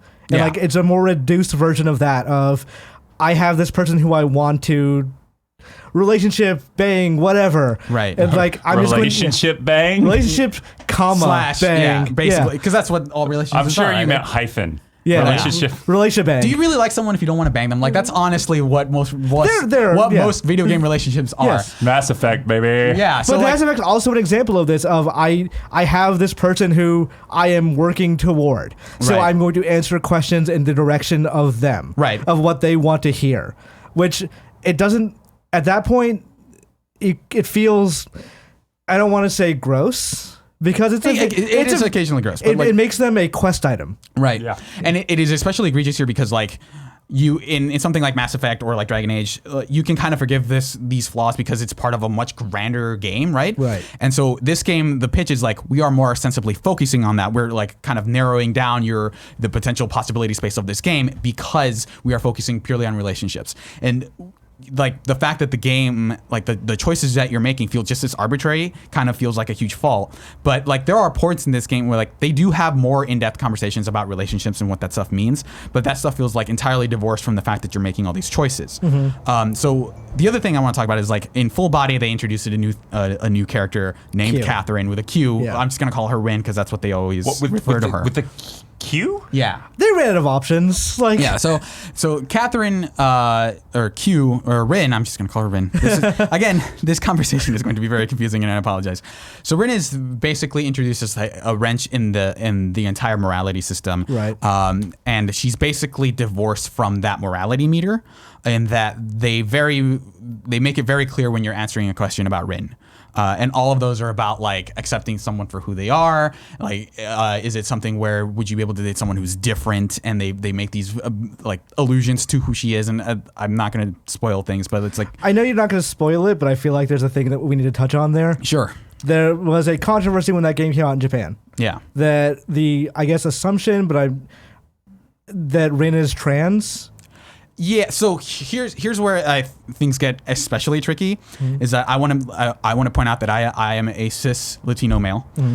So I don't feel like I have like the ultimate authoritative take on this subject matter, but I do feel like a lot of the way this game handles gender, I think, is very in line with how Persona has handled gender in the past. Which not great. Yeah, like in every Persona game that has been like a problem with trans characters specifically, and this game really like sidesteps that in some ways that I that do not sit well with me in like a much grander scale. So like the thing is, I don't know necessarily if Rin is trans because they like it's very hard to talk about without spoiling things. But a lot of the ways they address the question of Rin's gender kind of left a bad taste in my mouth. And again, I am not trans, so I don't want to say like this is objectively bad. Yeah, you don't want to speak for anybody. Right. Yeah. But there's a lot of stuff with like my experience like leads me to believe like they really did not want to really prop her up as being trans, and I know they've said outright that they fix a lot of it in localization. Yeah, it definitely feels like it's a little bit. They definitely do try to address it, but the plot events do not change like in a lot of ways, and they sidestep it a little bit in a way that I don't like, and then they sidestep it in a way that I think is really stupid. Not like a stupid is like you guys fucked up, in just a way that was really eye rolling, and it just felt like like this weird like joke thing in the way that I'm just kind of like when I beat that game I was just like what Jesus Christ. In a weird way, I had no interest in playing Catherine before your just like breakdown of this. I want to see this. I want to like. Yeah. I really that might just be like the game critic in me. It's like I want to see what is so disastrous about some of this. So going into the office on the day that I was laid off, this was the question that was on my mind. It's like on one hand, like I have to evaluate this game. Like it is my job to write my takes about video games. On the other hand, I was trying very like, okay, where my take is on this is very, kind of one way or the other. Like how do I like what is the right way to approach like sort of my uneasiness with this topic? A, without spoiling things, and B, like by properly addressing like where my issues come from with the story. And so that was the thing that I was struggling with, and I'm still not sure where I land on it, but I know that like the Rin path specifically kind of left me with a bad taste. And I think that is a thing that I don't want to like downplay, but I also want to make sure that like that I'm not coming off as like speaking for anyone, right? But overall, it does feel like it is in like if you've played other games from the studio, it does feel like it is trending along the lines of because it like, and it's very weird in this game because this game already had a trans character, like, in Erica, and which they did not handle well. Yeah, there's a specific thing with Erica specifically that they also do not handle super well, and that like it just it bums me out because this game had. In a lot of ways, it plays it more low key. In a lot of ways, because it does feel like it is marinating in like topics that a lot of games don't cover. But I just don't feel like they feel very confident about like, yeah, we're gonna talk about gender, we're gonna get risky, and like it's just them saying like, yeah, we're gonna talk about these nuanced topics and really break it down, and like they just fumble like all those narrative beats like in ways that like just had me rolling my eyes at it a lot. I kind of wonder if it like Catherine is laser targeted at a certain demographic that we are just aged out of a little bit. Maybe. Because like I remember 10 years ago when that game, or however long it came out, I was like a unemployed 20-something that had pregnancy scares in the past, and that game really spoke to me. It resonated with me, like speaking of the context of video games at the time. And if I played it now at a different part of my life, I'm not sure that I would find it nearly as appealing, if at all. Yeah. Right. Yeah. No. And the other thing about the Rin route is that like the Rin route like basically removes any question of, like it basically makes it about something completely different. Like it in a weird way that's like it feels like it is sidestepping the rest of the plot for you to play. It feels like a separate game. It feels like a what if scenario in a lot of ways. Right. And like I contrast that with like the block pushing is actually kind of fun now because like they I mean, they made a speed running game out of it, right? Or it's like become like a cult It's a competitive thing. Like, it's played at Evo. Yeah, and they've made some like very good changes to the way you actually play that game because you have redos where it's like, oh, I fucked up that block push. You can just like rewind. You have like certain limit. There's a limit on it, but like you can say like, oh, I can just rerun it and like try to do it again. There are more interesting block patterns in that there are blocks that are basically, let's say, multiple spaces where it's like here's an L block basically that you're pushing out versus one block that might have spikes coming out of it. So it complicates that in a really fun way. And you can basically any puzzle you've beaten you can skip. And there's also a difficulty, like if you just play it on the easiest difficulty, you can just outright skip every puzzle in the game. So even if the puzzle wasn't good, you could ostracize it from the game completely and just say like, I just want the story stuff, which is cool. Like it's actually like a really good way to address it. Like if you don't like the puzzle stuff, you can ignore it completely. If you do like the puzzle stuff, we've made it better. And like they have, you know, the Tower of Babel stuff again, and that stuff is actually still really good. And a lot of the improvements they've made to the block pushing, I think turns it from like to like I actually like this. I'm not in love with it, but I like it, and I can see why people would like play it competitively. Right. So like there's that where it's like as a mechanical thing you engage with and you have control in your hands and you play it. That stuff is actually fun. But like the fact, because this game focuses so much on like we're gonna talk about relationships, we're gonna talk about topics that aren't necessarily like that most games don't touch on. But the fact that they fumble it, it kind of left me kind of like, I don't know. I'm not super into this game, which is a bummer. But thinking back to the day when you were trying to decide, do you like Catherine full body or not? yeah. Does that have an answer? I think I'm leaning towards no, like more so than yes, because like there are parts of it where I do appreciate like how like a lot of the game is just like four guys sitting at a bar just talking about, you know, their love lives and like where they are in life. Podcast. That part's when they focus on that part of it, I actually think it's like legitimately great dialogue and the localization is like pretty strong. But it's like whenever you basically there's like a table at the Stray Sheep bar that you're in, and like whenever you're venturing outside of that table, I think the game like falls off in like a really frustrating way that they could have done better, like a sequel to this that kind of learned a lot of things, you know, like from life experience, I guess, could be pretty good. And like the structure, I think, is actually really strong. It's just like they fumble a lot of like the key points along the way. Right. That's a bummer. Yeah. I'm not surprised, but you know, it would have been nice to be surprised. Yeah. We'll see because Persona 6 or whatever the next Persona game is going to be will come out when we're 50. Well, yeah, but it's also not going to have the same team behind it. So it should be an interesting thing to see if it perpetuates the same problems or not. Yeah. Let's see. I platinumed Sekiro recently. Ooh. I'm going to step away for just a sec. Yeah. Is that cool? I'll be right back. But I did that, and platinuming that game's not fun. Yeah, I very recently started deciding that like platinum games isn't to me worth it a lot of the times. Yeah. Like the only game, the last game I think I platinumed was Mortal Kombat 11, and that's a combination of it's really just a time investment and it's stupid easy, and B, I really like that game, and like platinum that game is actually pretty fun. But a lot of the times it's like having to do very hyper specific things. Like I thought about platinuming Bloodstained, and that is a lot of like checking Grinding, things off the list in a very boring way. But Sekiro is definitely a game that I thought about it, but it doesn't seem like it's worth it. So there's two problems with platinuming games like this. One is the grind of you need so many skill points, you need to just run the same thing over and over. And I listened to like 5 episodes of the podcast while doing it, and it sucks. It makes my hand hurt.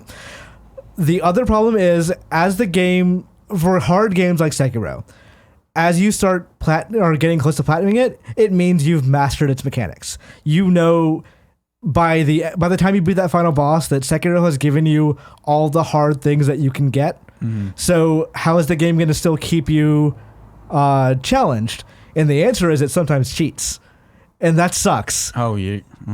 There are times where like, no, I got that window correct. I don't understand, or no, there's no way anyone could have possibly seen that coming, and you're just like, okay, well, I understand what they're going for, and I understand from the main game this design should have been fine. As you're trying to fully complete the game, it starts trying to challenge you on ways that are past the mechanics, and I don't like that. Can you give like a specific example without spoiling something? So you have to like redo bosses in various paths to do all this stuff. Oh yeah. There is one of the final bosses has an attack in one of the paths that he will hit the ground and fire will raise up at random spots. If you are in a certain, like, you could just be in the wrong place and there's just nothing you can do about it. Yeah. And like, I think I know. I'm pretty sure I know which boss you're talking about. It's like towards the end, right? Yeah, in the Shura path. Sure. So he'll just raise the fire up and it's like, okay, well, I guess I was in the wrong spot, so I will take the hit on this one. And that specific spot is one of those things where it's like that boss specifically, is a boss that is trying to get you to play differently than you have been the rest of the game. Yeah. And so it feels like, well, I'm just trying to learn this entirely different thing that I don't think is as interesting as the rest of the game. Yeah. But yeah, it definitely feels like that's what you do, right? Because a lot of it feels like that game is about pattern recognition, like memorization, right? Yeah. Of just like seeing, okay, this guy is going to do this, and then that's how I have to time my parries. But yeah, when it starts introducing challenges like that, it definitely feels like, okay, we are playing by a different set of rules. Sekiro is like one of the strangest like video game experiences I've ever had, period. Because like I reached, I want to say like the very last bit of one of the paths and got to a boss fight and spent like 3 days on it and just wasn't having fun. And usually like, I think working at Game Informer and playing Sekiro, like the fusion of those two things cured my habit of needing to beat everything. Right. Right. Like I just reached the point. I'm like, I'm done having fun with this game. I'm done playing this game. Like I like it a lot, but I don't need to like complete it to like to have enjoyed it so much. You know, it's really weird. Yeah, because it's a thing that only happens with games because it's like you never hear about like, oh man, I love like, 2001. Oh, I only watched like the first. Yeah, I've watched like the minutes. first 3/4 of it. Yeah. Yeah, but like Sekiro's got some amazing highs. Like a certain fight with the gorilla is incredible. Yeah. You know? That's one of my top moments of the year. Like Sekiro as a game is one of my top games of the year. Yeah. Yeah, It's it's just- my game of the year so far. So Yeah, for sure. it's just one of those things of once you master the mechanics, how is the game going to keep challenging you? And sometimes it's in not great ways. Yeah, it doesn't find effective solutions for that question. I think the last boss in that game, I think, is actually like one of the best showcases for like, here is a way we are going to test every skill at your disposal. But like Yeah. there are bosses leading up to that and encounters leading up to that feel like, well, we can't have that be the entire rest of the game where we test you on every front. So we're going to introduce a couple like wrenches in the way that kind of muck with your ability to actually learn the basic, to like continue learning the basics. But yeah, that's definitely a thing where it's like, I like my goal with Sekiro was to just beat it, and then I wanted to beat all the bosses. Like that feels like that is how you should approach those games. Is like, can you climb the mountaintop? Not like, can you make sure you ran back and like found every path on the way to the mountaintop? Yeah. That doesn't sound as interesting for me. Yeah, the grinding part is. I would recommend nobody platinum that game because that grinding part sucks. Yeah. Did you platinum it? Yeah. Yeah, so like, and also like a lot of the times because of that grind, it's like the Sekiro's combat is so based on like this very tense, like, okay, he's gonna do this thing that kind of like takes up all of your like being in a lot of ways, and having to grind in that way just kind of it'll either wear you down and you're not gonna want to do it anymore, or it turns this like intense thing into something way more like banal, Right. and that kind of ruins a lot of the game in a lot of ways. And this is like coming from someone who beat that game with the demon bell on, like once I found that. I had it on, which makes the game harder, and I ended up beating the entire game that way because that was like the appropriate level of challenge for me. But it was one of those things that's like, oh yeah, now do it again, now do it again, now do it again. Like that's not a thing. Like that's just like keep running after you've already ran 10 miles. Like this is just painful at this point. This is like more about endurance than like like a sprint. Right. I need to step away for 2 seconds. Talk to JV about Creature in the Well. Okay. Creature in the Well. So Creature in the Well, embargo for this lifted up this morning. It is if you're not aware, it is a very colorful and very great looking a pinball dungeon crawler, which is a weird thing. Those are a bunch of words I've never heard. So the basis Together. is you are a robot engineer called a bot C, and you are there's a thing called the Creature in the Well that is in preventing you from activating this weather machine that will cure a sandstorm that is affecting this village and basically making it impossible to venture outside of that town.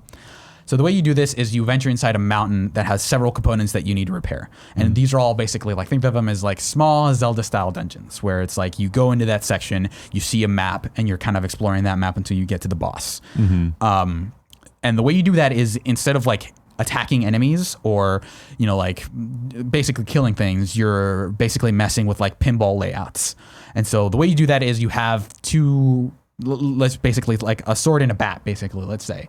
And one of them allows you to attract these energy orbs into your orbit and then fire them off. And that's what the other bat is for. So you basically have one that's kind of keeping them in place and then you bat them away with the other. Okay. And that is like that central mechanic. Like with a lot of indie games, it feels like it is a game that is betting the farm on this one mechanic. And I think it is a mechanic worth betting the farm on because it feels super fun because you never feel like you figured out how to do that precisely every time. So like you use the analog stick to aim where you're going to hit it, but the trajectory is always like kind of, you're never quite sure that you've nailed the shot completely. So, and because you're working with pinballs where you're kind of working like, okay, not just can I hit this angle, but is the angle that I hit it at appropriate to bounce off a couple more things and sort of get the thing that I want to do, which is pinball, right?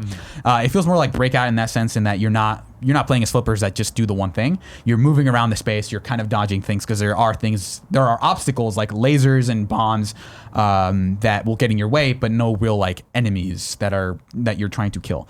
And that I think is really like, it's a really solid mechanic to base around. So I wrote a review of this freelance for fanbyte.com, and you can find my full review at fanbyte.com. So the thing where it falls apart for me a little bit, ended up giving it a 7 for context, is because like as strong as the central mechanic is, I don't think they fully exploit it to the best of your ability. So in a lot of ways, by the time you've seen the fourth area, you've kind of seen most of what the game has to offer. There are some really interesting ways, and like later on, where they synthesize all of the elements of like, here's danger, here's like, there'll be rooms where the whole mechanic isn't like, you're not in danger, but you have to say, okay, hit this one, this next bumper is going to appear for like 2 seconds, and you basically have to bounce one off in a very specific sequence that is very strict with timing. That happens very rare. Like, that doesn't happen as often as it should, where most of the time you're kind of walking in a room, you're kind of like, okay, there are the 4 bumpers that I need to hit. And like, this is a very reductive way of looking at it, but you're kind of just hitting all the bumpers in the room and then moving on. Say your name is Javy Gwaltney and you don't give a shit about pinball. I don't think you have to have like an inherent love of pinball. Okay. Yeah. I think it's more about like, do you like aim? Is it like, it's sort of like Hotline Miami in a lot of ways of how it controls. Okay. If you think about it. So if you like the idea of like banking things off angles, I think that's kind of like so being into geometry. Yeah. Okay. If you're into like, and there are a lot of ways the game helps you. Like you get different bats and swords basically that do different things. There's one that gives you a stronger orbit that you can pull things from. There's one that gives you basically like a guiding laser line that lets you see like, okay, here's where the ball will go next if you bank it off once. Okay. There's one that'll like basically act as like, okay, if it hits this bumper, it'll chain react to the other bumpers and sort of hit them a little bit. So there's like a progression system. Yeah, where you're finding like there are certain like optional puzzles that if you do them, you'll unlock a new weapon, or you'll unlock the ability to like. There's a whole sort of like resource and currency system where the thing you are hitting these bumpers for is to gain energy, and you use that energy to open doors. How strong is the narrative? Not super strong. It has a really interesting premise where you're like, okay, this town has been beset by the sandstorm for years, and you're trying to cure it. And there's like this very mysterious like creature who you only see its hands and its eyes. Oh, so you're not the creature in the world. No. You're a robot who's trying to basically free the town from the creature. Okay. And they have an interesting premise. There's some text entries of like, oh yeah, I was just watching the neighborhood kids play with a baseball field down the road, and it's like it's really depressing that they can't really do that anymore because of the storm. So they lay these little bits and pieces that kind of like hint at what the town is like outside of your presence, and they drop some very interesting narrative beats, but they don't do enough of that. And by the end of it, I didn't feel like super connected to the story itself. So like plot is not the reason to play this game. Okay. It's pretty interesting to like. It's an action game completely. I would classify as that, but it's an action game where you don't directly attack or get attacked by things. Yeah, like which is kind of enemies. like it's a cool like premise for an action game to have. It's just like you're not actually hurting anybody. You're just trying to be like you're just trying to light these. You're trying paths. to adventure through. Right. It, It's really fun to like play like intense action games that like find a way to circumnavigate like killing things or harming things. Yeah. Like I think about Thumper Yeah. a lot. Like That that is is an intense game. terrifying, Yeah. but you don't like hurt anybody Yeah. except your own heart when Right. you're playing Yeah. So because it's so intense. So that's kind of at the core of my issues with the game is that like it should be like it wants to be intense, but it only is like it feels very haphazard about when it is like challenging you, and that to me feels like it's a mechanic that only feels good the way it should when it's being very challenging. And a lot of the way you basically, if you're ever stuck in a puzzle in this game, you're gonna build up so much energy because every time you hit a bumper, you gain currency that you can use to open doors. And so eventually I had like the fact that I was completing the puzzles was basically a formality because I could have just skipped so many doors because I had so much energy. So you can break the game basically. Yeah, and then I talked to the developer about it once. They said that like it's built by intention.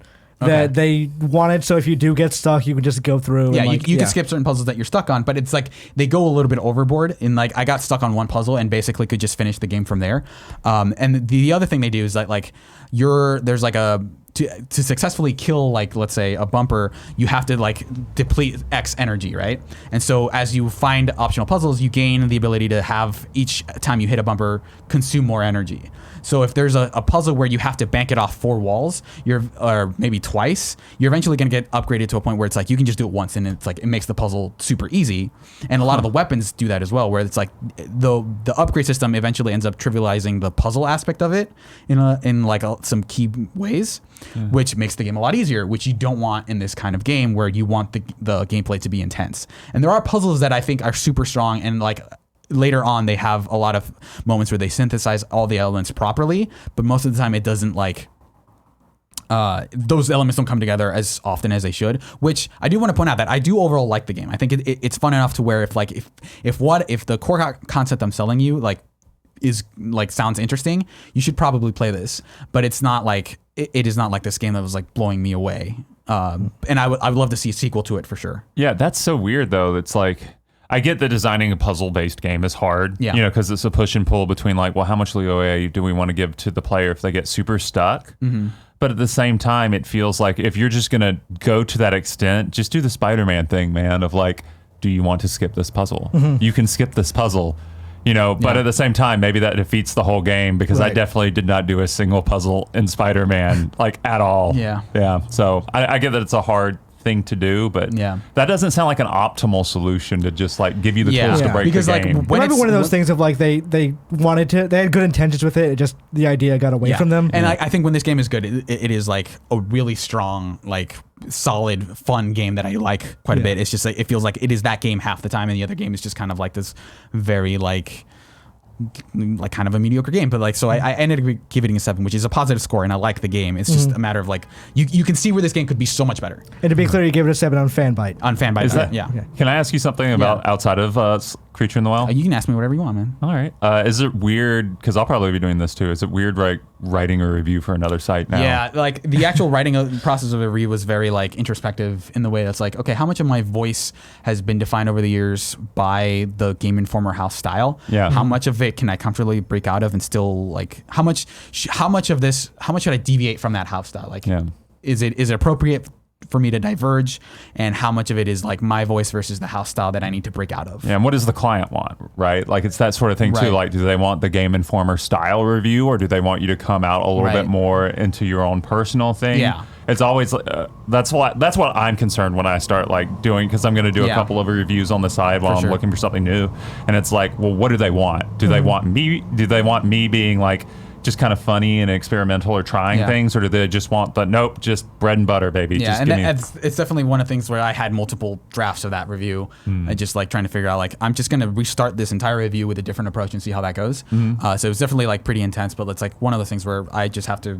on some level you're just working on deadline, and it's one of those things where like as I start reviewing more games for different outlets, it's just I'll find the commonalities in my voice and like start. It's a learning process that I'll have to reconfigure myself. Yeah, it seems like it's gonna be very strange to reacclimate. Yeah. Also, standard disclaimer: Creature in the Well is a pop agenda game, which has a relationship with Kind of Funny. Yeah. All right. So, JV, one last thing I wanted to hit it. Control. Right. We've talked about it a lot in this Gamescast, but I've never heard. I have not heard it from you. Yeah. Basically, I've not heard your thoughts on it. Yeah. Okay. Well, understand that my relationship with Remedy Games is I believe that they haven't made a game. They have made interesting worlds to explore. Yeah. Interesting stories, but they haven't made a fun game since Max Payne 2. Like a game that's actually like moment by moment. Like I'm really wrapped up in like the mechanics. I think Control fixes that mostly. To be fair, they haven't made like that many games since. Yeah, no, it's been Alan Wake and Quantum Break. Yeah. But at the same time, like I've seen a lot of effusive praise for Control. There's also a lot of bullshit in Control. Yeah. Like the map system sucks. The map is bad. Yeah. Like half the time on PS4 Pro, it doesn't load. Like it'll like bring up the names of the places, but there's not actually a map. So I'm just looking at them on like a blank screen. Yeah, it's kind of it's in a weird way a testament to the game's world design that I've been relying more on the in-game, like the in-world signs to guide me. Yeah, which are more great than actually. That map. Yeah. But the map itself, because it teaches you to like, hey, your objective, like we've been taught by games, like your objective is the thing that you look at the map, and the fact that that is bad, it's like, wait, well, am I even on the same level as my objective? Like the problem is they wanted to have that flat map on the side that's like with you as you move around, when in reality it should have been a Metroid Prime map. Yes. So like you look around and like you can like look at the structure. Yeah, you can like do a 3D sort of flip stuff. Yeah, that's what I think would be the ideal solution, because so much of that map, you know, like actually shows the staircases and stuff, but that doesn't matter when you're looking at it from a top view 2D plane. Yeah. It doesn't matter. It's really hard. It took me until halfway through the game to realize, oh, that's a stairwell. Yeah, and the difference between levels is like this one's gray, this one's darker gray, and this one's black. Yeah, well, what level am I on? I don't know. Yeah, it took me a while to actually realize that, because Control doesn't explain anything to you, right? Like it feels very much like we're not going to hold your hand. You have to figure this stuff out, which means diving into its menus and like lore and stuff, which is great on one hand, but on the other hand, it's like, oh, the yellow point on the map is actually the approximate area of where my objective is. You know, it took me a while to realize. That explains a lot. Yeah. Yeah, it's really weird. Because I would always hit right directly there, and I'm like, okay, what am I looking for here? Like, what in this exact spot does the game want? Yeah, and it's like you are in the area where you should be, not like you have pinpointed the location of the thing. Yeah, it's frustrating because at first I thought it was pinpointing. It's like, oh no, it's actually just in this area. Yeah, it's across the room. And the other thing is, this is the most fucking bullshit checkpoint system I've played in years. Of like dark, like there are so many games that like take lessons from Dark Souls that they should not take, and this is like a prime candidate of, you don't need this. This is bad. This is actively annoying. Whenever I die to like a ridiculous boss fight and I have to go past like staircases and stuff, like at least like Souls, like you're sort of traversing this beautiful and twisted and grim dark landscape, no matter which Souls game or, you know, Bloodborne game or Sekiro game you're playing. Like the environment is beautiful to behold, the enemies are terrifying. In Control, like the oldest house is a cool setting, but the brutalist architecture, it's not a fun thing to look at over and over and over again. It's like, oh, I'm in another stairwell. Oh, I here's feel like another hallway. That's misunderstanding, or the developers are misunderstanding the point of Dark Souls dying. Yeah. Because like it's supposed to be, you died, now you have to go through all this stuff again to get back there, and if you don't make it there in time, or not in time, but with enough health or whatever, then you're not going to get your souls back. So you have something to lose. When you die in Control, you don't lose anything except time, which is frustrating. Yeah, and inversely, it's like the idea that you're going down the same path over and over again. The fact that that Dark Souls is an RPG is a big part of it, where it's like every time you're like ostensibly getting a little bit stronger and you're memorizing the path a little bit more. Or you're figuring out a way to get around the enemies without them being a deal. Like all the enemies are still, if they're not dead, that's annoying. If they are dead, then it's pointless and boring. Yeah, I kind of knew about the checkpoint going in, so it's basically one of those things where it's like I don't stop playing unless I've reached one of the control points, which is like the surefire way of being able to save. Yeah. And if I haven't had I'm playing on PC, which I think helps with like a lot of the combat, where it makes it a lot faster. Like I can aim a lot more quickly, so it's like I'm probably not having as much difficulty with the combat as a lot of people, but it definitely feels like the one time that I die to something that is like outside of my, like if I ever die, basically I've been kind of like dreading it for a little bit. Like I haven't died too many times, but it does feel like when that happens, I'm kind of like, I know I'm going to be frustrated by how much progress I lose. I was having problems very early on in the game. Like there was one specific room where you leap down over this thing, and like there's a number of enemies that come up, and one of them is stronger than the other. And you don't really have any other powers besides the gun.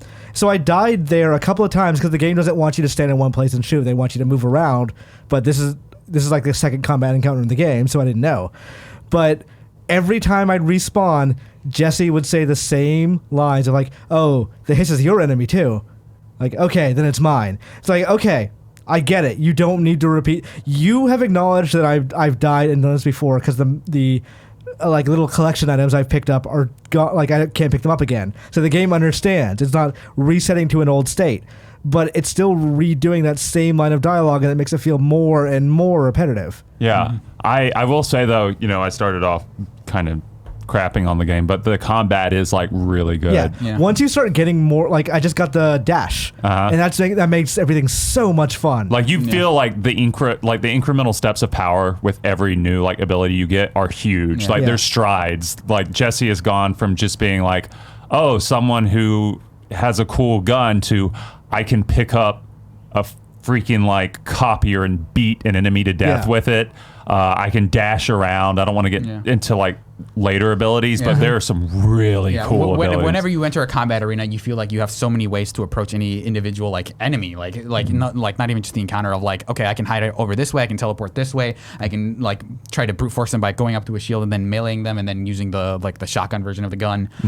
So all that stuff feels like it is like the best version of their combat that they've done, where it feels like you have so many options and verbs at your disposal that you never feel like you're in another third-person shooter where you're like, I have to hide behind cover and like make sure you shoot. Like shooting is just one of so many things you can do in that game that makes the combat super interesting. Yeah, see, like I feel like I hated Quantum Break because it felt like a poor man's Infamous tacked on to like a generic third-person shooter, and this is like, oh no, this is what Quantum Break should have been. Yeah, like all the powers here, like you were just a tornado of death when you're at your best. Like it's just you tear everything to pieces. It's great. One of the things I love about the incremental upgrades like of your powers is you can feel yourself getting more powerful, because one of the things the game does is it takes these characters who are enemies that were threats at the beginning. So like the standard guys with guns, like they were a pain in the ass at the beginning, but as you start moving forward, they're basically just ads. They're like they're nuisances to be in your way, but they're not the main threat. So you can start building upon threats as you go on. And they also do it in a very strong curated sense, in that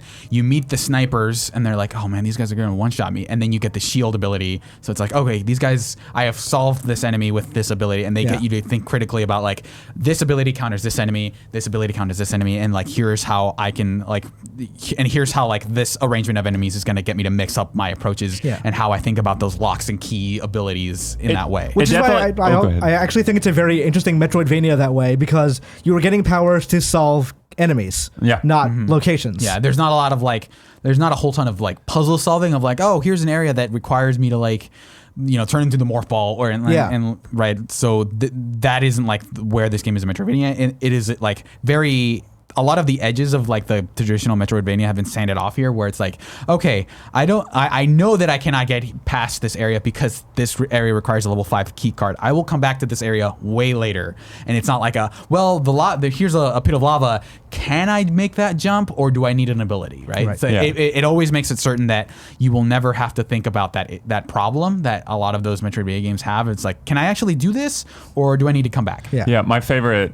It's interesting you guys and like a lot of people describe like the abilities themselves as kind of like Metroid-esque. To me, like that gameplay feels more in line with like instinctual rhythm, like Batman.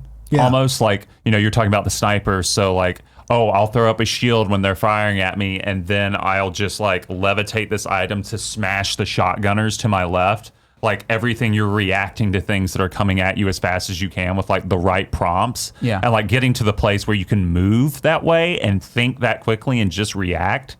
It reminds me a lot of Batman in a weird way, like the Arkham games. So I was going to say, like, the feeling I got from this game, and it's hard for me to articulate what this feeling means, but I was getting tinges of when I played RE4 for the first time. Like, not the same in polish or anything like that, but like, the game so well understands what it is and is happy to be that. I played a little bit of RE4 on the plane, and I was actually talking to Javy about this. And like one of the things that playing Resident Evil 4 again for the umpteenth time that I realized, like, I think one of the reasons that I think that game is so great is that like every arena is like this multi like play space in a lot of ways, and that you can mess with the enemies in a lot of different ways, and the enemies react in interesting ways. And I don't think Control's enemies are on that level, but there's a lot, like, you look at a very small battlefield and you instantly think like a number of different ways about how you can approach it. So like in Resident Evil 4, you knew a thing where it's like, okay, here's this group of 3 enemies. If I shoot one of them in the leg, I know, because of how this game has taught me its systems, that he will like stumble back into the other 3 guys, and I'll have the opportunity to run up and knife all 3 of them.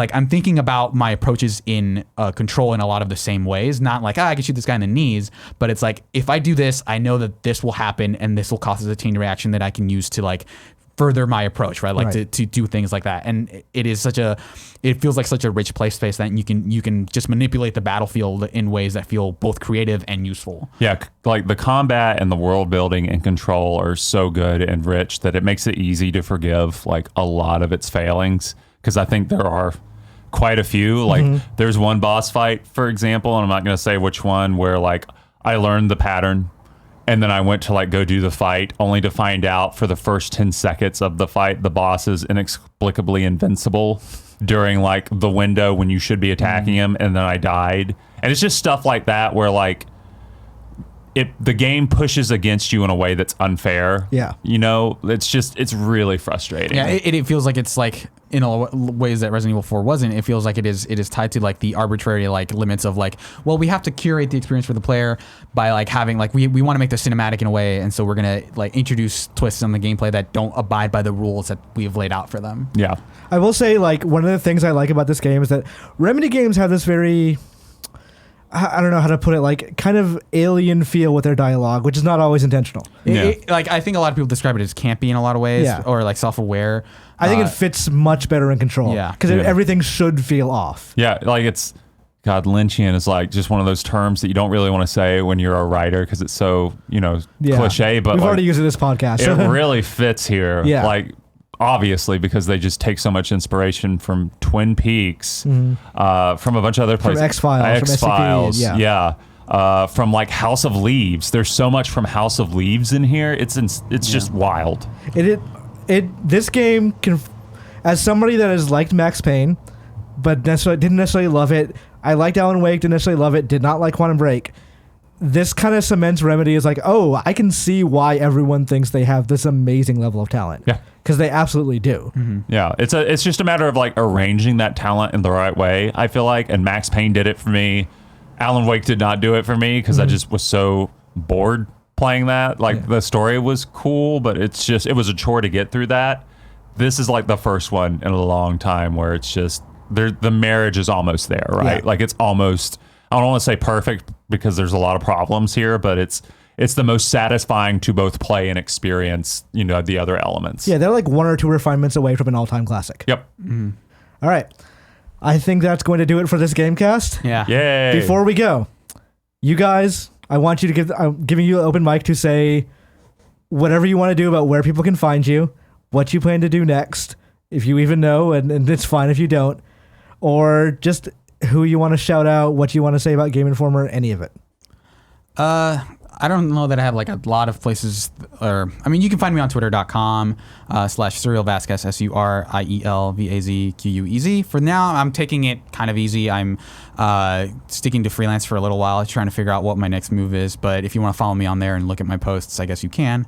But He's funny. Yeah. We'll see where I go next. I'm not entirely sure what I want to do, whether I want to stay in the industry, whether I want to be on press or dev side, but I'm open to offers, I guess, if people want to pay Hire me him. money. He's funny and good. But yeah, as far as like, I do want to say that like, the Game Informer team is like, those people are now friends for life in a lot of ways. I think that outlet was a family in a lot of ways, and I'm going to miss working with all of them. They were everyone here and everyone, back in Minneapolis and abroad were like an exceptionally talented group, and you should do everything in your power to hire everyone who was laid off. Because like Game Informer was a uniquely talented pool of people that did not deserve what happened to them. So yeah.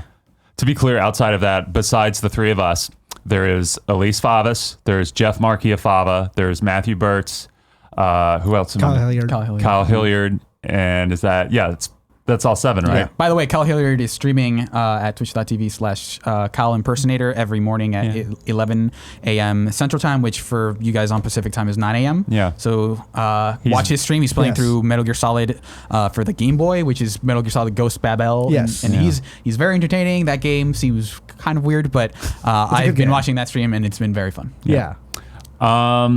So I'm still looking for work in the industry. You'll probably see my writing pop up at like freelance sites, but on Twitter, I was away from Twitter for a long time, so I made a new one once these things happened because Twitter is basically like the gaming industry LinkedIn. You force this it's man to actually make a useful.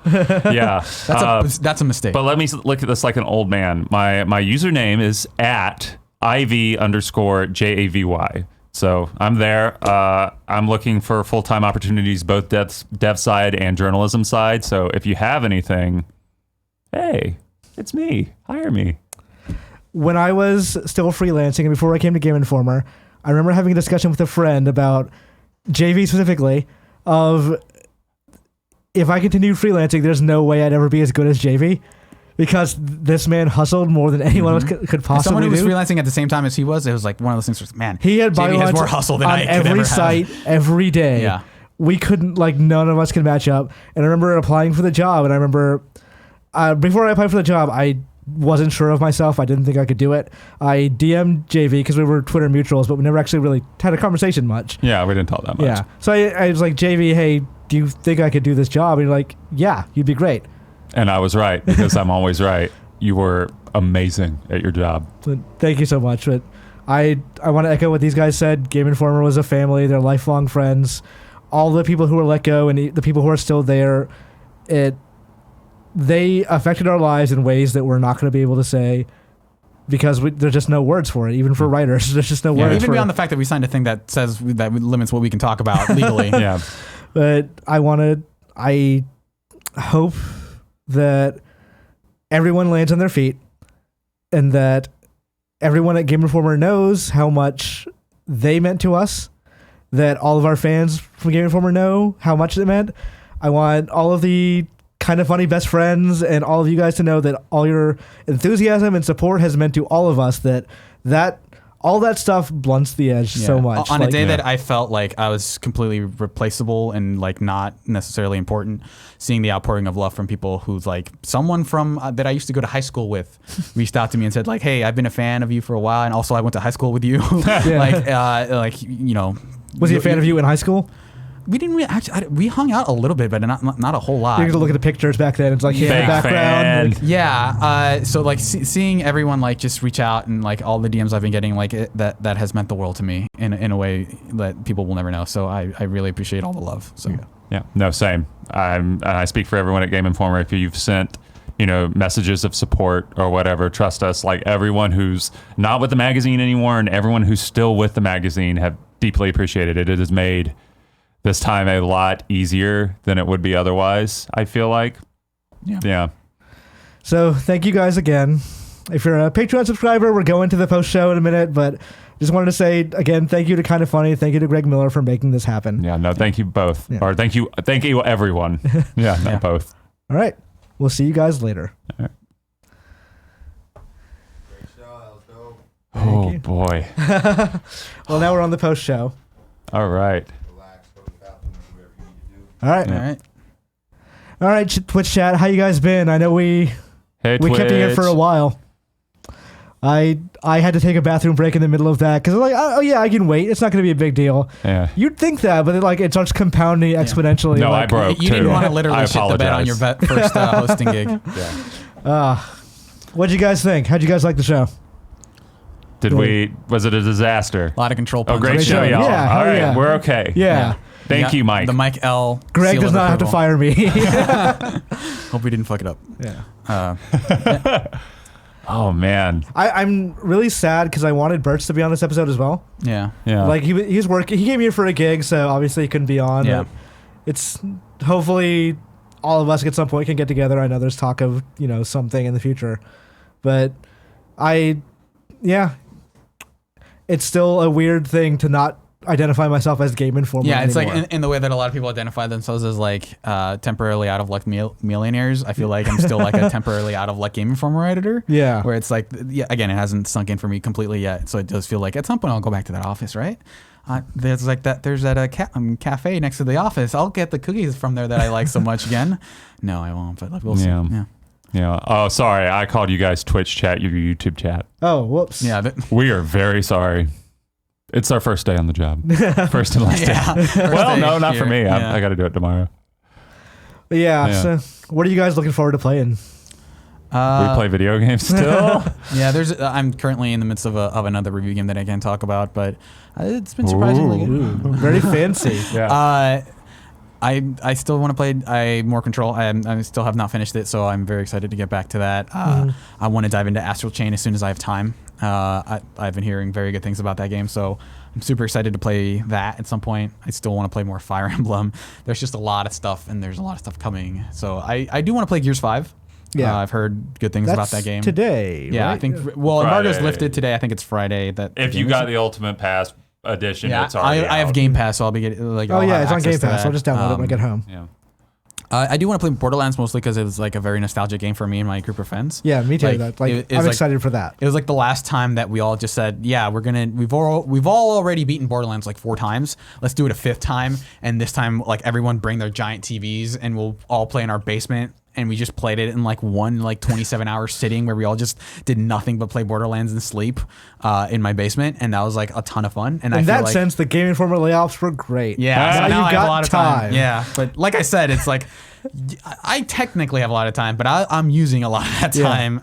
I'm looking forward, so my work day was like 10 a.m. to 7 p.m. Pacific. I'm looking forward to having a normal work day Yeah. of like, I'm done at 5. I have things I can do now. Yeah.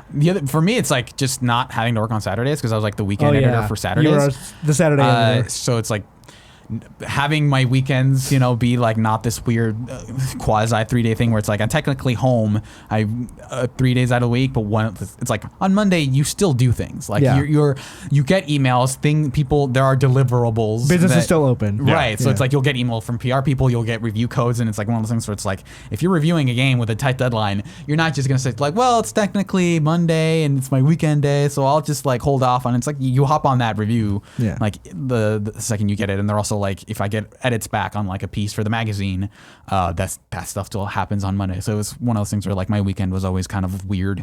But That's now one- every day is my weekend. Every day is also weird. Yeah, every day is a weekend and a weekday. Yeah. That's one of the things that like kind of a blessing in disguise of this Game Informer stuff is that I'm realizing I don't need to work myself to death for things. Yeah. And no. like it's great. I should not have worked that hard at Game Informer. And it was good that we did. It was good to put out a product that we were very proud of. Yeah. But there were times where I was like, even the week I was laid off, I was up until midnight Yeah, like doing Gamescom stuff. working hard is like the whole work smart, not hard Yeah. kind of thing where it's like the amount of investment you're putting into something that you're passionate about isn't always like worth it. Yeah. Like even like, hey, I'm writing up this news story about this newly announced thing at like 11 p.m. Oh yeah, this embargoed information on a Hot Wheels mobile game comes like Yeah, and it's I'm like gonna- that's not worth it. It is not worth my time to like hit this deadline over the fact that like I need to go to sleep. yeah, no job or product or whatever is worth your well-being. Yeah, no, absolutely. And that takes so much time to figure out. And that's something, because I used to do the freelancing lessons at Game Informer. I would talk to our interns to like try and help them when they got out into the world of like pitching places and writing things. Later on, that's something I would try and really stress is like, look, don't do this full time because that's stupid. Any full-time freelancer will tell you it's stupid. Yeah. It's a poor life It's one of those choice. things where it's like I have chosen this path. Don't be like me. Yeah. If you think you like it, wait till April. Yeah. Oh, yeah. Yeah. No. But, one of the things I've been trying to stress to them is like, put your mental health first. Put your relationships first. Right. Yeah. Because a lot of us, I think I speak, full-time stuff or working stuff has affected our relationships. It's Yeah. affected our health. It's, I stopped dating or seeing friends for a year. yeah.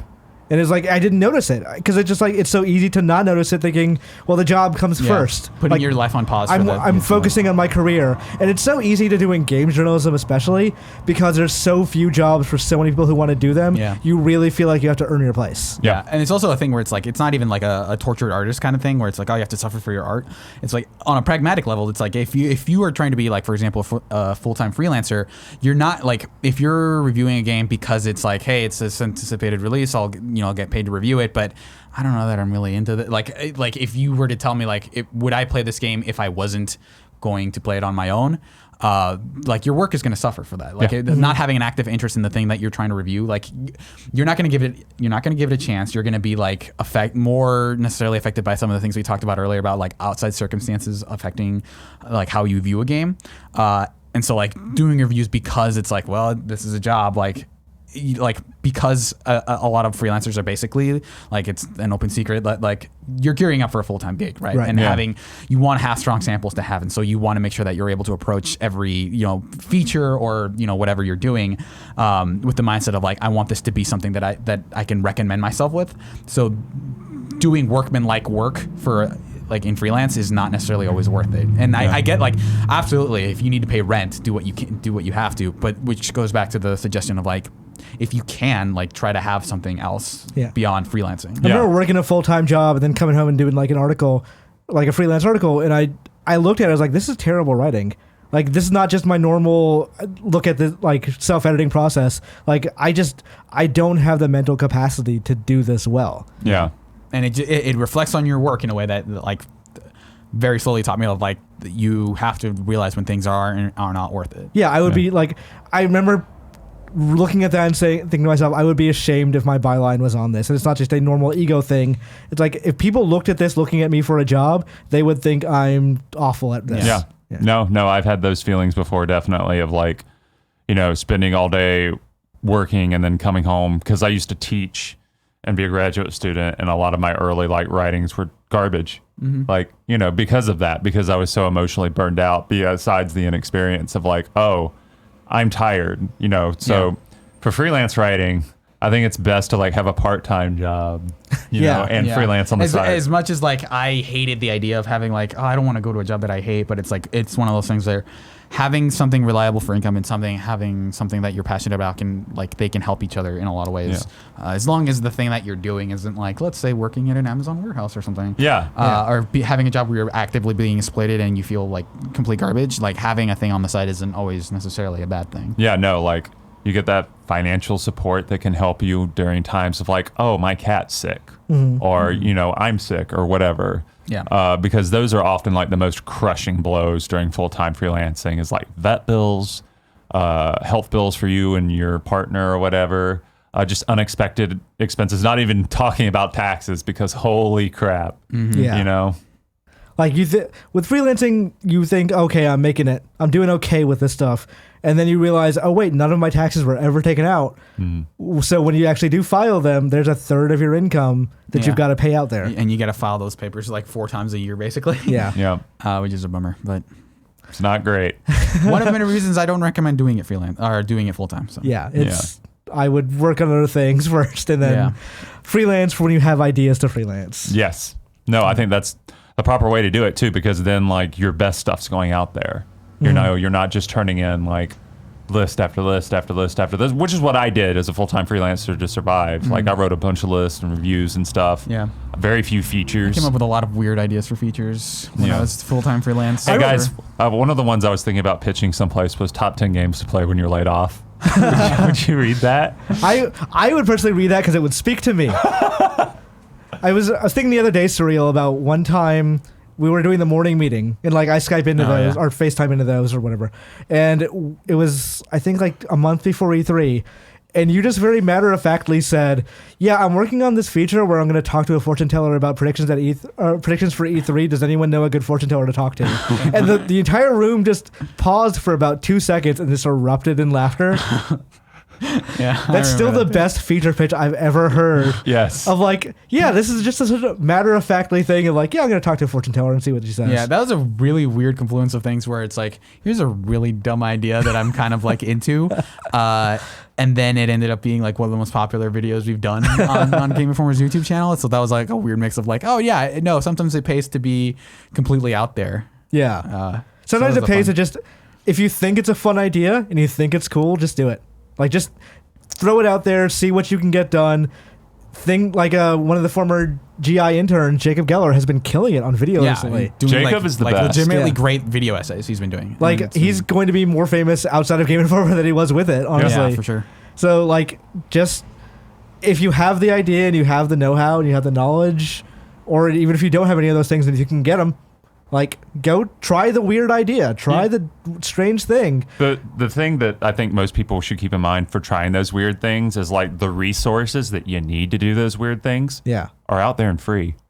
Like, if you want to make a game, there are engines out there for free that you can make them in. And there are, like, pages upon pages of wikis and tutorial videos whatever you want to do, like the resources to help you do it are usually like easy to come by and free. If you want to edit video, there's like DaVinci Resolve. Like that is a free version that you can tailor to look like super professional video software. Yeah. You can make it look like Adobe Premiere if you want, like just using the same timeline features. It takes work. Like I'm not going to tell you that it's like going to be super easy. No, it's not easy. But you have the tools available to do it. Yeah, for sure. Yeah. Apparently, Nintendo was teasing that. So I heard a couple of months ago they're working on a new casual game that's supposed to come out later this year. I guess they're teasing it now. So neat. Wii Fit. Wii Fit-ish. Oh, that game from the Wii Fit trainer, right? Like the game she's in. Actually, like I've heard that it involves Wii Fit Trainer in some way. Huh. Oh wait, there's a Okay, video. we're watching a trailer now. What the Well, this fuck is like that this thing? isn't a tease. Yeah, this is. This This is a reveal. Hey, San Francisco. that okay. Oh, so it's just a Joy-Con Wii Fit thing. It's Basically, like yeah. a weird Labo thing. No, I don't think it's but Labo. pre-built. I think it's a peripheral that you buy for like Wii Fit or Switch Fit. It looks like the Sega Activator. I don't even know what you're talking about. The Sega Activator? Yeah. Have you never seen the Sega Activator? Nah, It's like, dude, I It was don't- like a motion control thing. That, like I remember the advertisements where you could play Mortal Kombat What by gen? actually What gen? Genesis. Genesis? Okay. Yeah. Like the ads where you can play Mortal Kombat by actually punching and kicking. That seems like a bad idea. Yeah. Especially with that tech. Did it work? Yeah. I don't remember. It was like a ring you stood in. Like basically a full body theremin that controlled a video game controller. It was bad. Man, that is super weird. Yeah. All right. I think we're going to wrap this up. All right. Thanks for subscribing to our Patreon for kind of it's not my Patreon. Yeah. Thank you so much for Yeah, your I get paid support for of the this. show. You guys don't. Yeah. All right. well. Thank you guys again. It's actually been really great to see you. Yeah. No, absolutely. it was genuinely moving when I sat down and realized, oh, all three of us are behind microphones and a sturdy table. Yeah, in again. a lot of ways, like you guys are directly responsible, like Patreon subscribers, for having us out here. So thanks for having us out here. By Yeah, the way, no, it's means the world. Thank Yeah. you. All right. Thank you guys. All right. See you later. Bye.